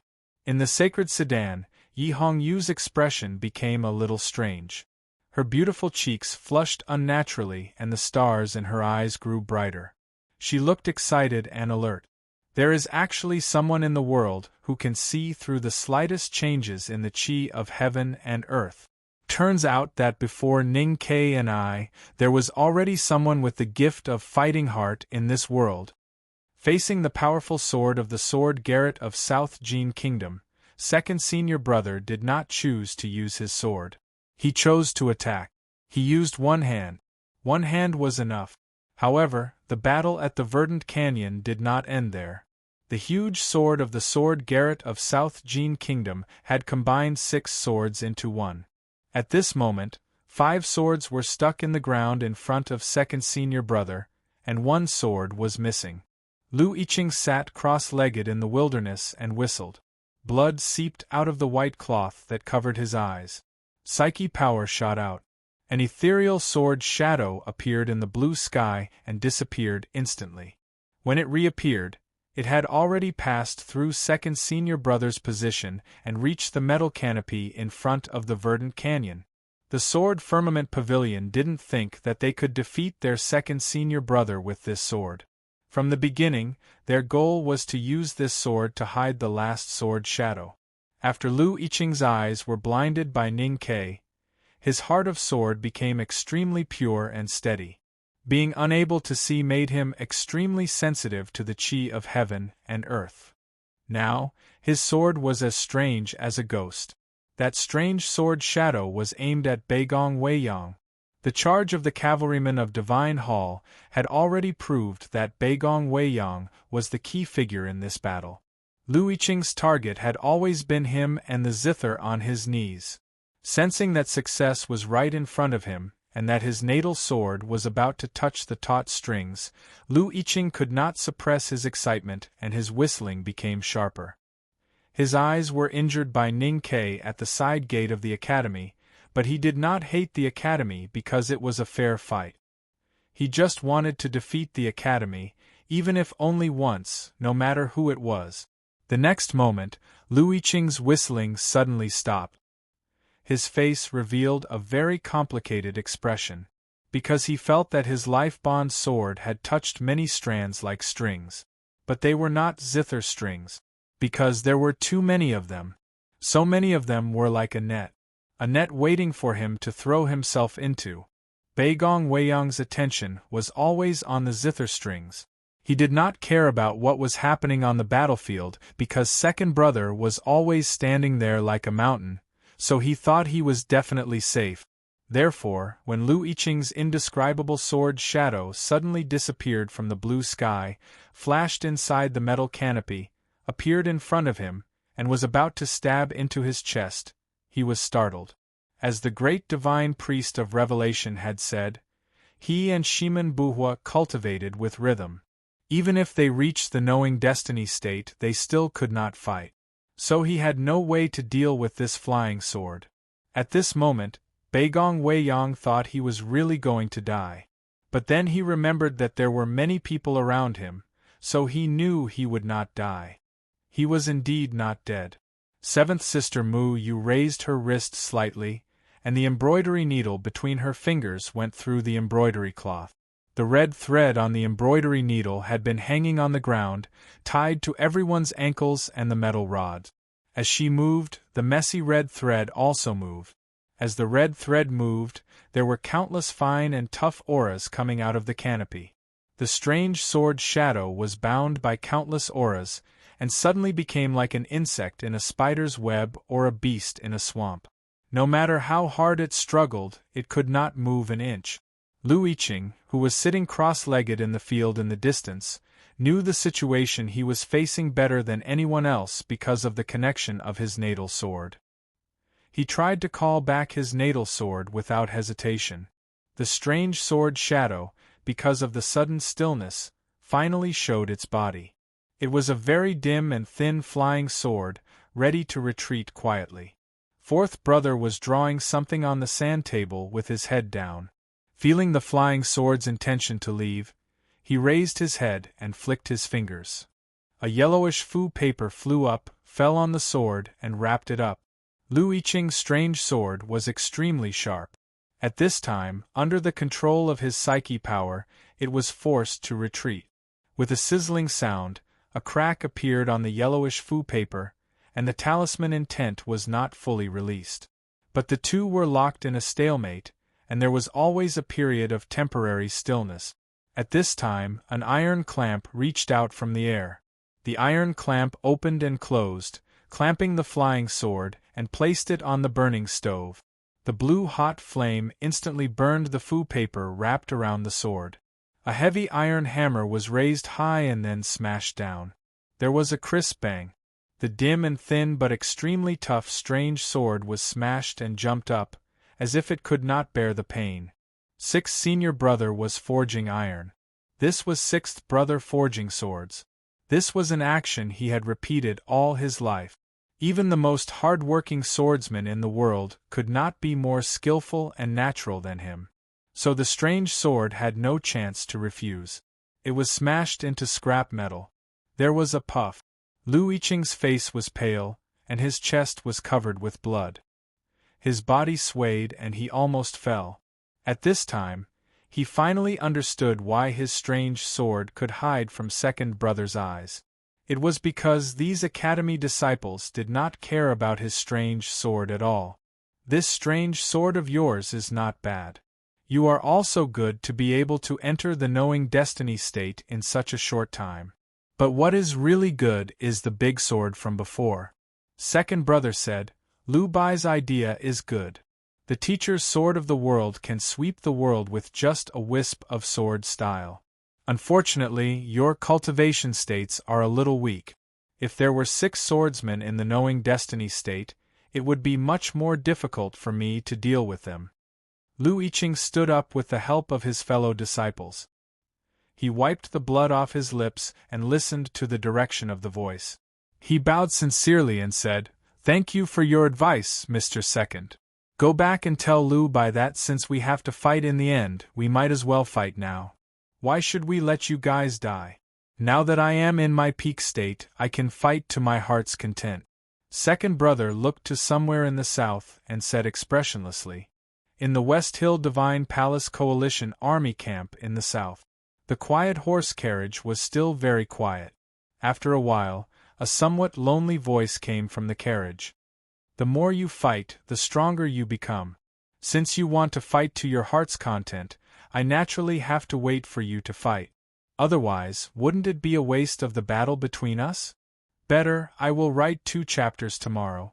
In addition, I recommend a new book by Xiao Serene. The book is called The Strongest Prison System, and the book number is 2533323.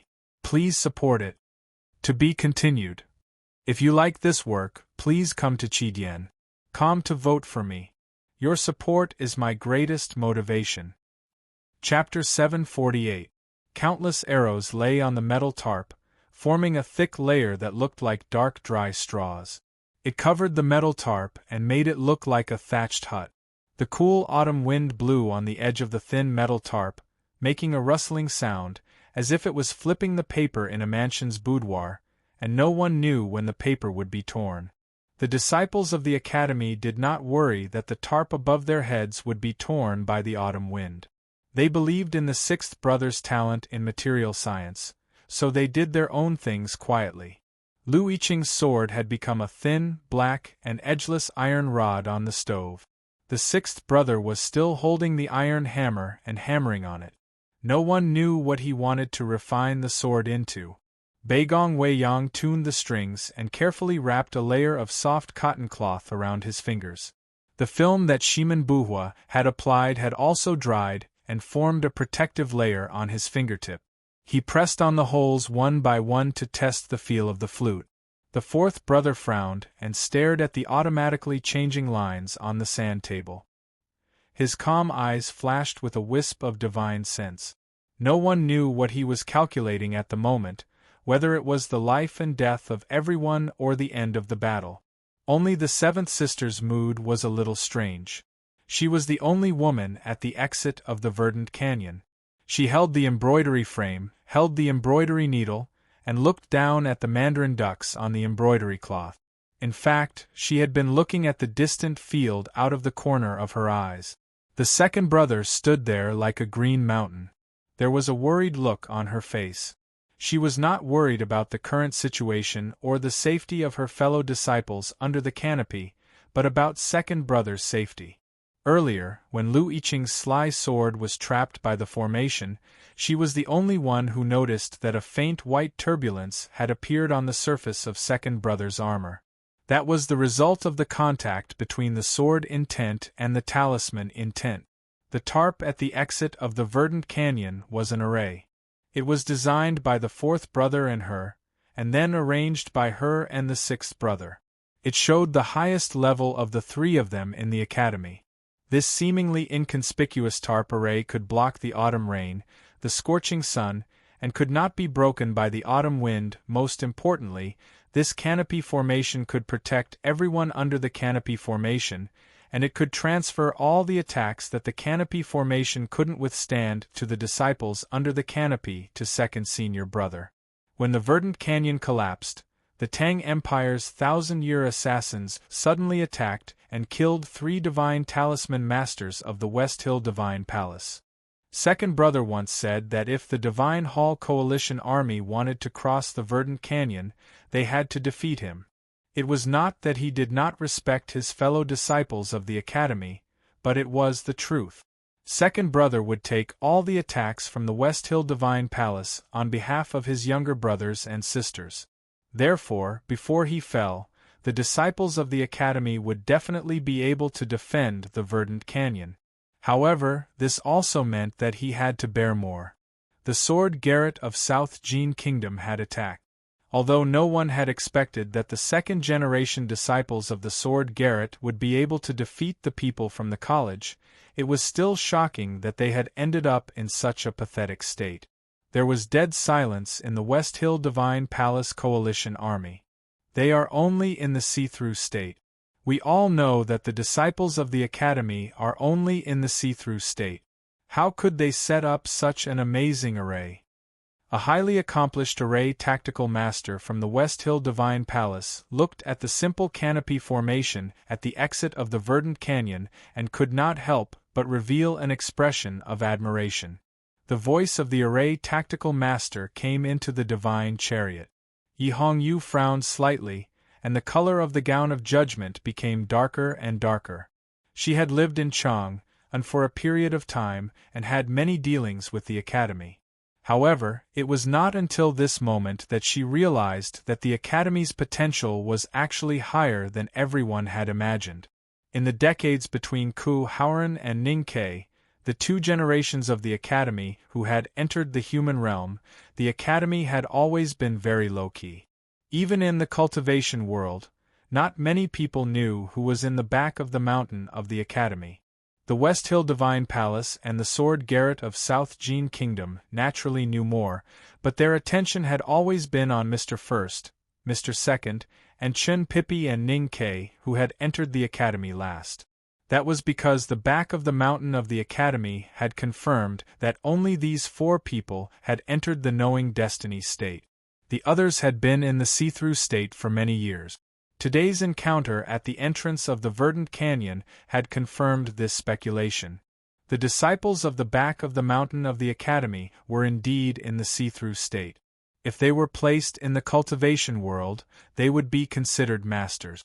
However, in the context of the current battle in the human world, where powerhouses in the knowing destiny state emerged one after another, these disciples in the see-through state seemed very insignificant.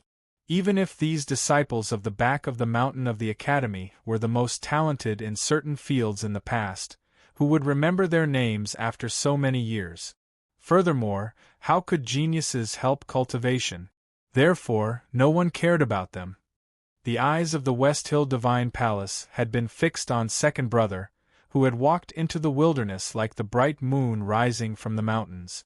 It was not until the heavy cavalry began to charge and Lu Yiqing's swords were smashed into scrap iron that they realized they were wrong. They were all second-generation disciples, but the academy was not the sword garret. The academy was not any place. There was no place that could be compared to the academy. The see-through state of the academy was not an ordinary see-through state.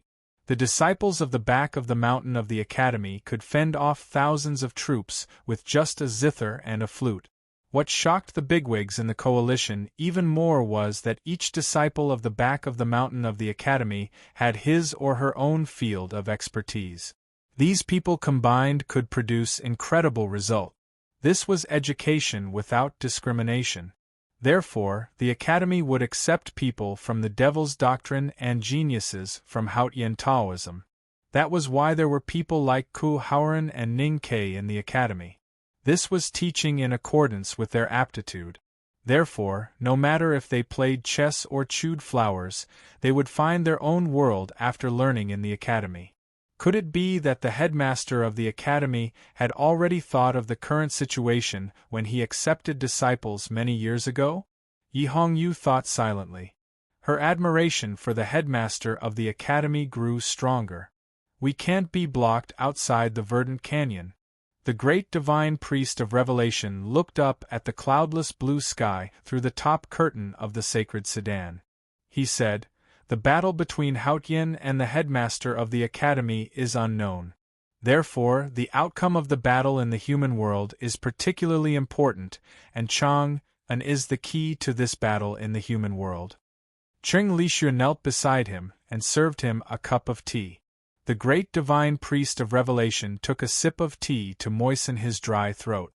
He said, "Now that the God-stunning array has been temporarily destroyed by the hierarch, the key to Chang'an is the battle between the Abbey Dean and Mr. First. As long as Mr. First can't hold the Abbey Dean back, the Abbey Dean can open the gate of Chang'an." Cheng Lixue's fingers trembled slightly. It was not until now that he knew the overall plan of Haotian Taoism and that Chang'an was in such a dangerous situation. Chang'an will open in 6 days. But even the Abbey Dean can't completely destroy the God-stunning array. No one knows when the city will repair itself. Therefore, the army must hurry over. The great divine priest of revelation looked at the green mountain in the north and the narrow exit of the verdant canyon. He said expressionlessly, "Continue. As long as you are human, you will get tired eventually." The commander's flag was raised in the camp of the coalition. Countless military orders were passed down from commander-in-chief by Haixin to the various military camps. After a while, dense and even violent hoofbeats sounded again. More than 2,000 heavy cavalrymen marched out of the formation and then divided into dozens of groups. They kept a distance from each other and rushed toward the verdant canyon like countless dark clouds. At the exit of the verdant canyon, there were still 300 seriously injured warhorses lying on the ground. Some cavalrymen were supporting each other as they walked back. All of this proved that charging was useless against the verdant canyon. But the West Hill Divine Palace Coalition Army had no other choice. If they abandoned their horses and fought on foot or used heavy infantry to crush them, they would only become corpses for Second Brother's iron sword. The only way they could compete with the broad and straight iron sword was the impact. This was the only way to break through the Academy's defense. It was also the best way. As the great divine priest of revelation said, as long as there were people, they would get tired. There were more than 200,000 people in the West Hill Divine Palace Coalition Army. They would not get tired if they took turns to charge. The concentrated sound of hoofbeats rang out and it did not stop. More than 2,000 cavalrymen maintained the most efficient formation and charged toward the verdant canyon in batches. They did not put in much strength each time, but they made sure that the disciples of the academy had to deal with it with all their strength. Most importantly, under the strict military orders, these cavalrymen had to ensure that their attacks were continuous without a moment's pause in between, so that the disciples of the academy would not have any chance to rest. The black waves formed by the cavalry kept hitting the exit of the verdant canyon. There seemed to be an invisible barrier there, an invisible reef. A dark cloud floated over and hit the verdant canyon. It broke into pieces and scattered. A black wave crashed into the verdant canyon, breaking into water foam and falling down silently. The screams of the warhorses and the sound of bones breaking rang clearly in everyone's ears. It was even louder than the dense hoofbeats. But no matter how miserable the situation in front of them was, the cavalrymen still charged expressionlessly. Their mission today was to die. Their goal was to make the disciples of the academy feel tired with their own death. Baigong Weiyang did not feel tired. Or rather, he did not know what it felt like to be tired. All his attention was on the zither in front of him. He lowered his head and focused on the slightest vibration of the zither strings. His loose black hair swayed in front of his eyes. His clothes had long been soaked in sweat, and even his hair had become extremely wet. As he played, beads of sweat fell from his hair. With a soft sound, the bead of sweat fell on the zither strings and was instantly burned into smoke. But he did not notice it at all. He was still playing the zither. His fingers kept plucking, twisting, and pressing on the zither strings, moving as fast as lightning. The cotton cloth wrapped around his fingers had long been torn and blood could be seen faintly. Shimenbuhua did not feel tired. He only felt a little pain. His hand was very painful. The glue that had been stuck to his fingertips had long been torn apart with the countless punching movements. It peeled off and dried into powder, flying around the flute like fog or smoke. There were already mottled blood stains on the smooth and lustrous flute. It was very beautiful when blended with the faint vermilion color of the flute. This pair of senior brother and junior brother, who were good at music, were originally the most carefree, cheerful and joking people in the back mountain of the academy. But once they immersed themselves in the world of music, they had a different kind of elegance. But at this moment they did not have any elegance to speak of. They were not in the mood to tell jokes. Their faces were pale, their lips were dry, and their hair was messy. They were as haggard as those old musicians who performed on the street. Their expressions were very solemn, very heavy, and very solemn. This kind of heaviness made them show another kind of admirable aura. There is one more chapter. To be continued. If you like this work, please come to Chidian.com to vote for me. Your support is my biggest motivation. Chapter 749. It was the first day of the Battle of Verdant Canyon. The weather was clear. It was time for a funeral, but not for anything else. Compared to the screams and cries that rang out from time to time in the wilderness, the exit of Verdant Canyon was very quiet. The zither strings trembled and the flute sounded, but no sound was heard. At this moment, a whimper suddenly sounded under the silent canopy. It was the sound of the flute. Fourth brother suddenly looked up at Shimenbuhua. He looked at his pale face and the beads of sweat on his forehead. His right hand that was holding the wooden brush trembled, and his expression grew solemn. There was a clang. The sound of the zither sounded again. Seventh sister looked up. Her fingers that were holding the embroidery needle began to tremble. She looked at Baigong Weiyang and the blood-stained zither strings in front of him with a worried look on her face. Gradually, the sounds of the zither and the flute sounded again. This meant that Baigong and Shimen were truly tired. They could no longer perform like before, full of energy to play the music from beginning to end. Their control could no longer be precise, and the more this was the case, the more psyche power and spirit they had to expend to deal with the charging warhorses. The people under the canopy all looked up at Baigong and Shimen, who who were playing the zither and the flute. Their faces were full of worry. Second brother, who was standing in the wilderness outside the canopy, did not look back. His right hand reached for the hilt of his iron sword. Baigong and Shimin did not know that their fellow disciples were looking at them. Their spirit and attention, and even their souls, were focused on the zither and the flute. They were the first to realize the problem. They did not want to withdraw from this battle. The disciples of the Academy under the canopy all knew that the West Hill Divine Palace Coalition army did not care about the heavy casualties and continued to launch suicidal attacks in order to wear them down. More precisely, they wanted to wear down Second Brother, because the defense of the verdant canyon depended on Second Brother. Therefore, what the younger brothers and sisters had to do was to try their best to help Senior Brother hold on for a while longer, so that he could rest for a while and deal with the real attack that was coming soon. Baigong and Shimin were indeed tired. Their bodies were tired, and so were their fingers. The blood that flowed from their fingers stained the zither and the flute.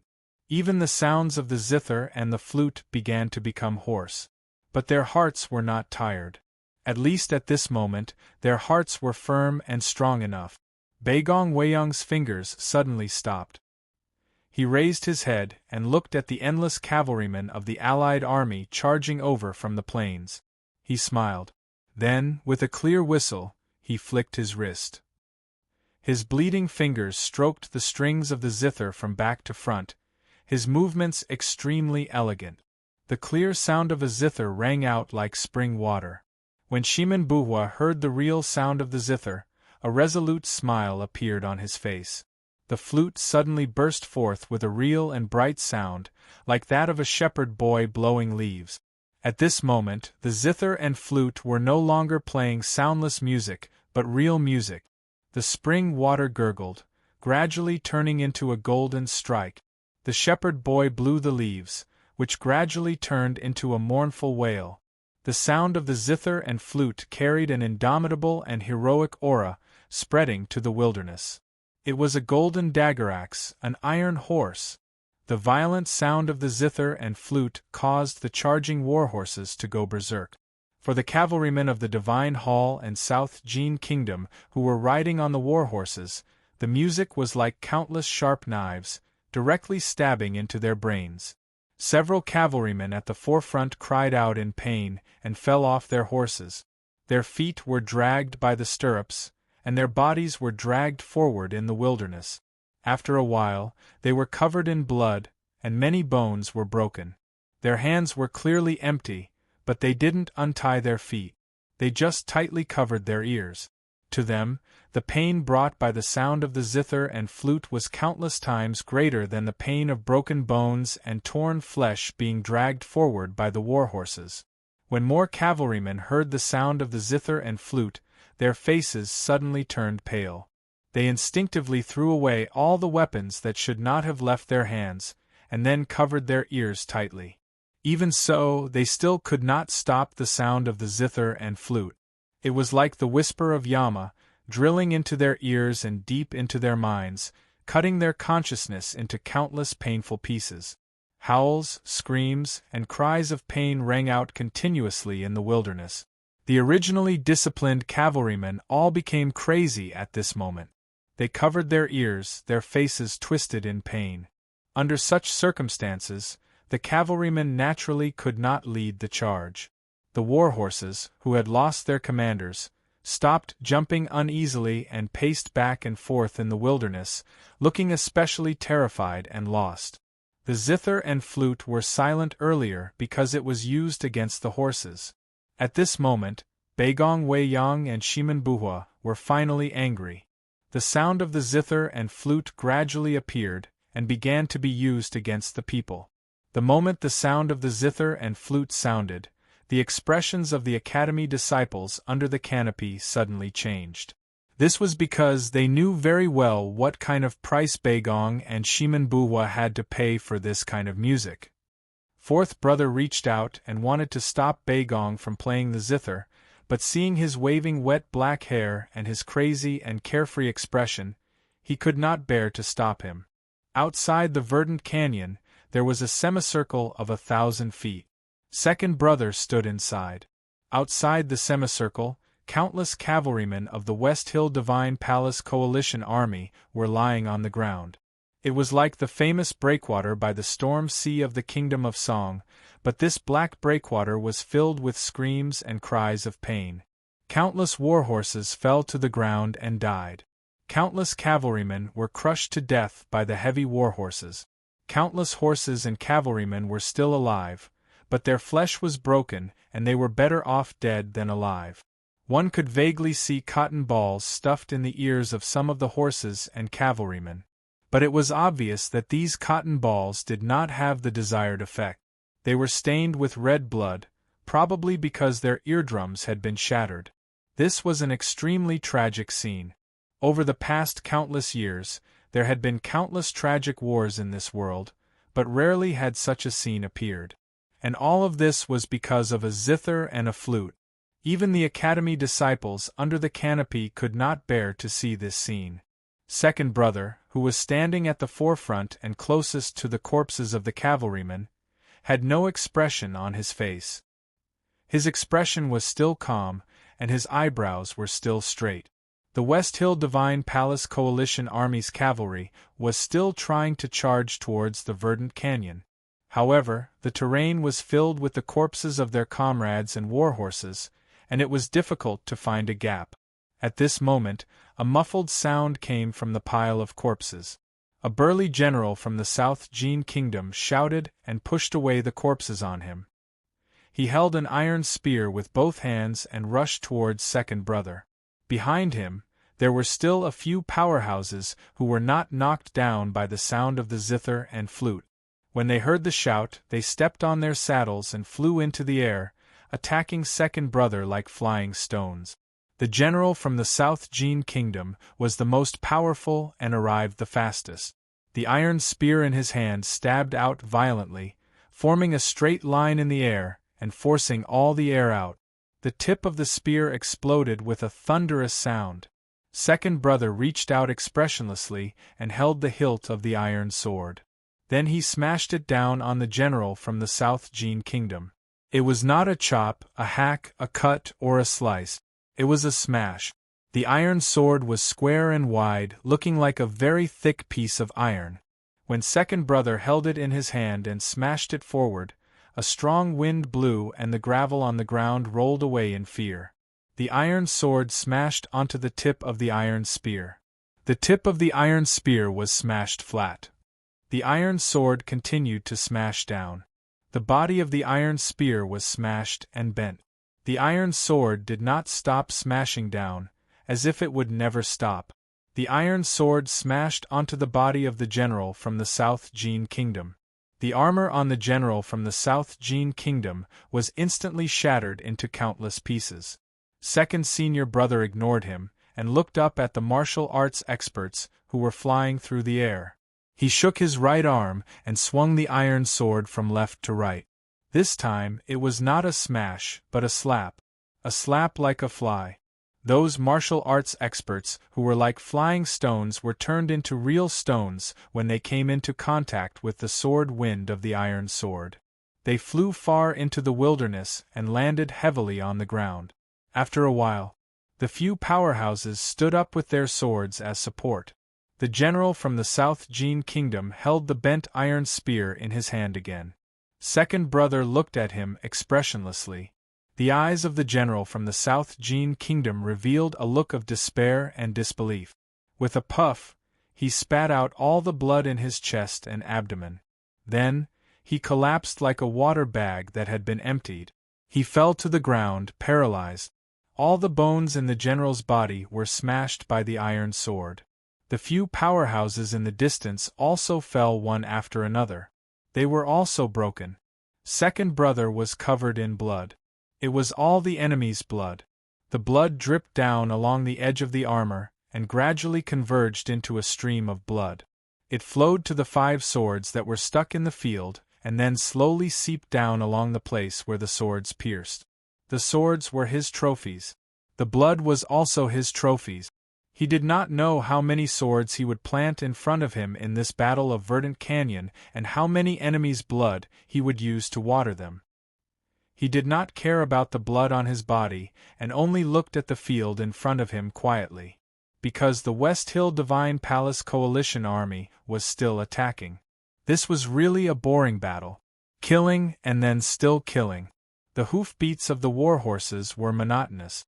The screams of the coalition cavalry were monotonous. The no longer beautiful flute and zither were monotonous too. The so-called monotonous was repetition. The sun in the sky gradually moved to the west and gradually turned red. The light that shone on the field also became much redder and warmer. On the field outside the verdant canyon, there were countless corpses. The screams of the corpses gradually subsided, and the surroundings were deathly silent. The field in the dusk seemed to be smeared with blood. In fact, it was smeared with blood too. From noon to dusk, the West Hill Divine Palace Coalition army had filled in at least 1,000 cavalrymen. The zither and flute never stopped playing, because Baigong and Shimen knew very well that as long as the zither and flute did not stop, Second Brother could not move. Second Brother indeed did not move. He did not move. He still stood where he was. He did not take a step back, because behind him was the verdant canyon. Behind the verdant canyon was the Tang Empire. Suddenly, the sound of gongs rang in the south of the field. The West Hill Divine Palace Coalition army finally called the cavalry to stop charging. It was not that they could not bear the loss. It was that the soldiers of the West Hill Divine Palace Coalition army felt very tired. The disciples of the academy were very tired. They were very tired. The Divine Hall Coalition army was very tired in their hearts. This kind of tiredness was called fear. But there were also people who never knew what fear was. Ning Ke had always thought that she was very suitable to study in the academy. A blood-red figure appeared in the field in the dusk. Yi Hongyu's voice rang in the field. Jun Mo, fight with me. Second Brother looked at the blood-red robe in the south that seemed to be burning in the dusk. You are no match for me. After saying this, he carried his iron sword and walked to the exit of the verdant canyon. At the exit of the verdant canyon, there were broken arrows on the roof like grass. Under the roof, water was boiling in a pot on the stove. The water was about to boil. It was time for dinner. Cool. I finally got the feeling back. 2 wolf howls. 2 chapters tomorrow. To be continued. If you like this work, please come to Chidian.com to vote for me. Your support is my greatest motivation. Chapter 750. Yi Hongyu stood in the field and looked at the back of the figure walking into the tent. She was silent for a long time with mixed emotions in her eyes. Then she turned around and walked back to the sacred sedan. As the sun set, the cavalry returned to camp. The music of the zither and flute in the verdant canyon gradually faded away. Baigong Weiyang and Shimen Buhua stopped playing, but they were still immersed in the previous atmosphere. Excitement, pleasure, and exhaustion mixed together until they were woken up by a heavy slap. Fourth Brother glanced at Wang Qi and signaled him to be ready. Then he stretched out his palm and hit Baigong and Shimen heavily on their back. Baigong and Shimen felt a sharp pain in their chests and spat out blood. They were confused and didn't have time to question their senior brother angrily when Wang Qi stuffed 2 pills into their mouths. A refreshing medicinal aura instantly pervaded their chests and abdomens, sweeping away all the irritated and manic feelings from before. The 2 of them felt much more comfortable, and only then did they understand why their senior brother wanted to hit them. You can't hold on for long if you fight like this. Fourth Brother said, have a good rest tonight. Baigong Weiyang said, thank you for your help, senior brother. Fourth Brother said, my slap is not the key. 11th medicine is the real good stuff. Wang Qi loved thinking, flowers, and healing people since he was a child. He didn't dare to say that his medical skills were unparalleled, but the medicine he developed was definitely the rarest in the world. Hearing his senior brother's praises, he shook his head in embarrassment. Just then, Second Brother walked into the tent. Everyone hurried forward and helped sixth senior brother remove the heavy armor on his body. Everyone thought of how Yi Hongyu had challenged him to a battle, and how senior brother had only said that she was no match for him before asking her to step down. They all praised senior brother's elegance. Second brother said calmly, "That girl is powerful. It will take some effort to defeat her. It's better not to fight if you can talk to her." Everyone was speechless when they realized that senior brother actually had such a thought when he turned around. Seventh sister thought mockingly, "So you are not as stupid as you usually appear." The pill quickly dissolved in his body. Beigong Weiyang felt that his spirit and psyche power had recovered. He said, "Let's have a good night's sleep and fight them tomorrow."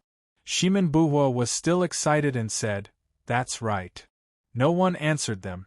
Beigong Weiyang looked haggard and his fingers were all injured. Shimin Buhua was waving his hands in front of him, still maintaining the posture of playing the flute. He looked like a chicken's feet, funny and pitiful. Everyone could tell that if they were to risk their lives again, they might really lose their lives. "You guys have worked hard today. Let me do it tomorrow." Second senior brother patted Beigong and Shimin's shoulders. Beigong's body suddenly stiffened. Shimin's mouth opened and his eyes became wet. Second brother frowned slightly and asked, "What's wrong?" Beigong sighed and didn't say anything. Shimin Buhua wiped away his tears and said emotionally, "Senior brother, after so many years in the sect, this is the first time you praise me." Second brother was silent for a moment and then said seriously, "I will praise you more in the future." Seventh sister looked at Shimin Buhua's chicken claws and said jokingly, "I will stew chicken claws for you tonight." Shimin Buhua asked in confusion, "Why stew chicken claws?" Seventh sister held back her laughter and said seriously, "To make up for it." Shimin Buhua smiled bitterly and said, "Wouldn't that make it worse?" A burst of laughter rang out at the exit of the verdant canyon. The water was boiling and the rice was ready.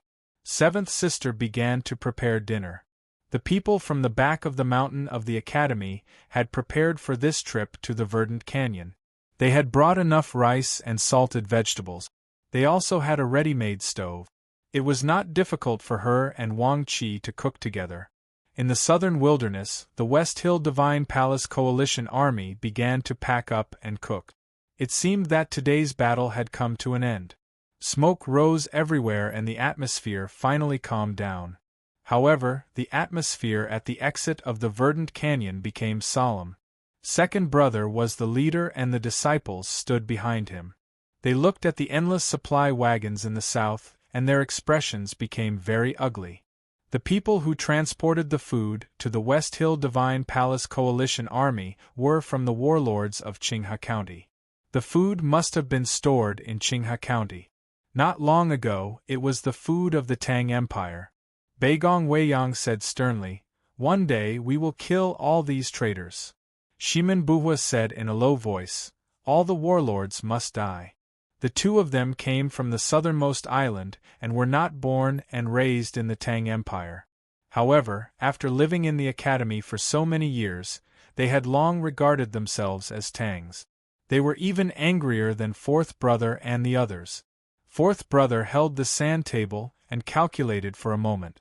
He said, "If we want to reclaim Qinghe County in the future, we have to kill at least 200,000 people to wipe out the warlords. Only then can we truly vent our anger." Hearing that they had to kill 200,000 people, Beigong and Shimin Buhua's expressions suddenly froze. They were refined scholars who had dedicated their lives to music. In their entire lives, they had never even killed a chicken.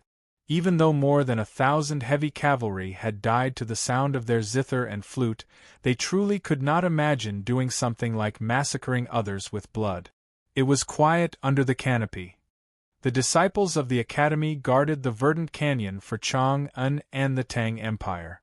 They did not care how many people they had to kill. However, if there was a day in the future when they had to raise their butcher's knife, Beigong suddenly laughed and said, "Isn't there still youngest brother?" Shimin Buhua suddenly understood and said, "That's right, that's right. Youngest brother is best at this kind of thing." Fourth brother and sixth brother also nodded. They thought to themselves, if the Academy wanted to kill all over the world, who else but youngest brother could do it? Second brother did not speak. Wang Qi said by the chopping board, "The cold dish is ready. Did you bring any sesame?" Second brother said, "Let's eat." At this moment everyone suddenly smelled a faint burning smell. Seventh sister shouted and hurried to the stove. She saw that the rice had been burnt. Beigong Weiyang looked at the burnt rice and sighed. When headmaster took eldest brother on a trip, the food in the back of the mountain was not good. Shimen Buhua said with nostalgia, when Sang Sang was in the academy, everyone ate the best. No one blamed seventh sister, but she felt very uneasy. The array outside the verdant canyon had been completed. Compared with second brother and the other brothers, her main job was to take care of the logistics. It was very easy, but she still failed to do it well. After a moment, her uneasiness turned into anger. She said angrily, "Sixth brother, this stove is used to forge iron and swords. The temperature is too high. How can it be suitable for cooking?" Second brother raised his eyebrows and said unhappily, "That's unreasonable and rude." Seventh sister was startled and said angrily, "If you think my cooking is not good, then don't eat it." After a simple meal, those who needed to rest rested, and those who needed to prepare for tomorrow began to prepare. Fourth brother said, "Pamela was under a lot of psychological pressure, so she was a little embarrassed. When you scolded her, she felt even more wronged, so she yelled at you. Don't blame her." Second brother frowned slightly and said, "Why did she feel wronged?" Fourth brother said, "She was worried about you, so she lost her composure. In the end, she was even scolded by you. She felt wronged." Second brother was slightly startled. After a long silence he said, "That's not necessary." Fourth brother stopped talking about this because the disciples of the back of the mountain of the academy had been discussing this matter in private for several years, but they had never come to a conclusion. He turned to look at the entrance of the verdant canyon behind the tent. Looking at the faintly discernible stones inside, he said, "If the divine hall is not prepared, we should still guard in the canyon. It will save us energy." Second brother said, "Everything must be done safely. That is the biggest mistake. Today's battle is clear, but the divine hall keeps sending out cavalry. They want to force us into the canyon. Although I don't know what they will do after entering the verdant canyon, I don't want to retreat until the last moment." "Why?" "Because as long as we retreat one step, we may retreat many more steps." Fourth brother turned around and looked at the dark camp of the Allied army in the southern wilderness, saying, "I'm more worried about whether the other party will launch a night attack." Second brother looked up at the bright moon in the night sky and said, "With the teacher watching from the sky, they won't dare to do that." Unknowingly, the other disciples also came out from the tent and stood behind the two senior brothers.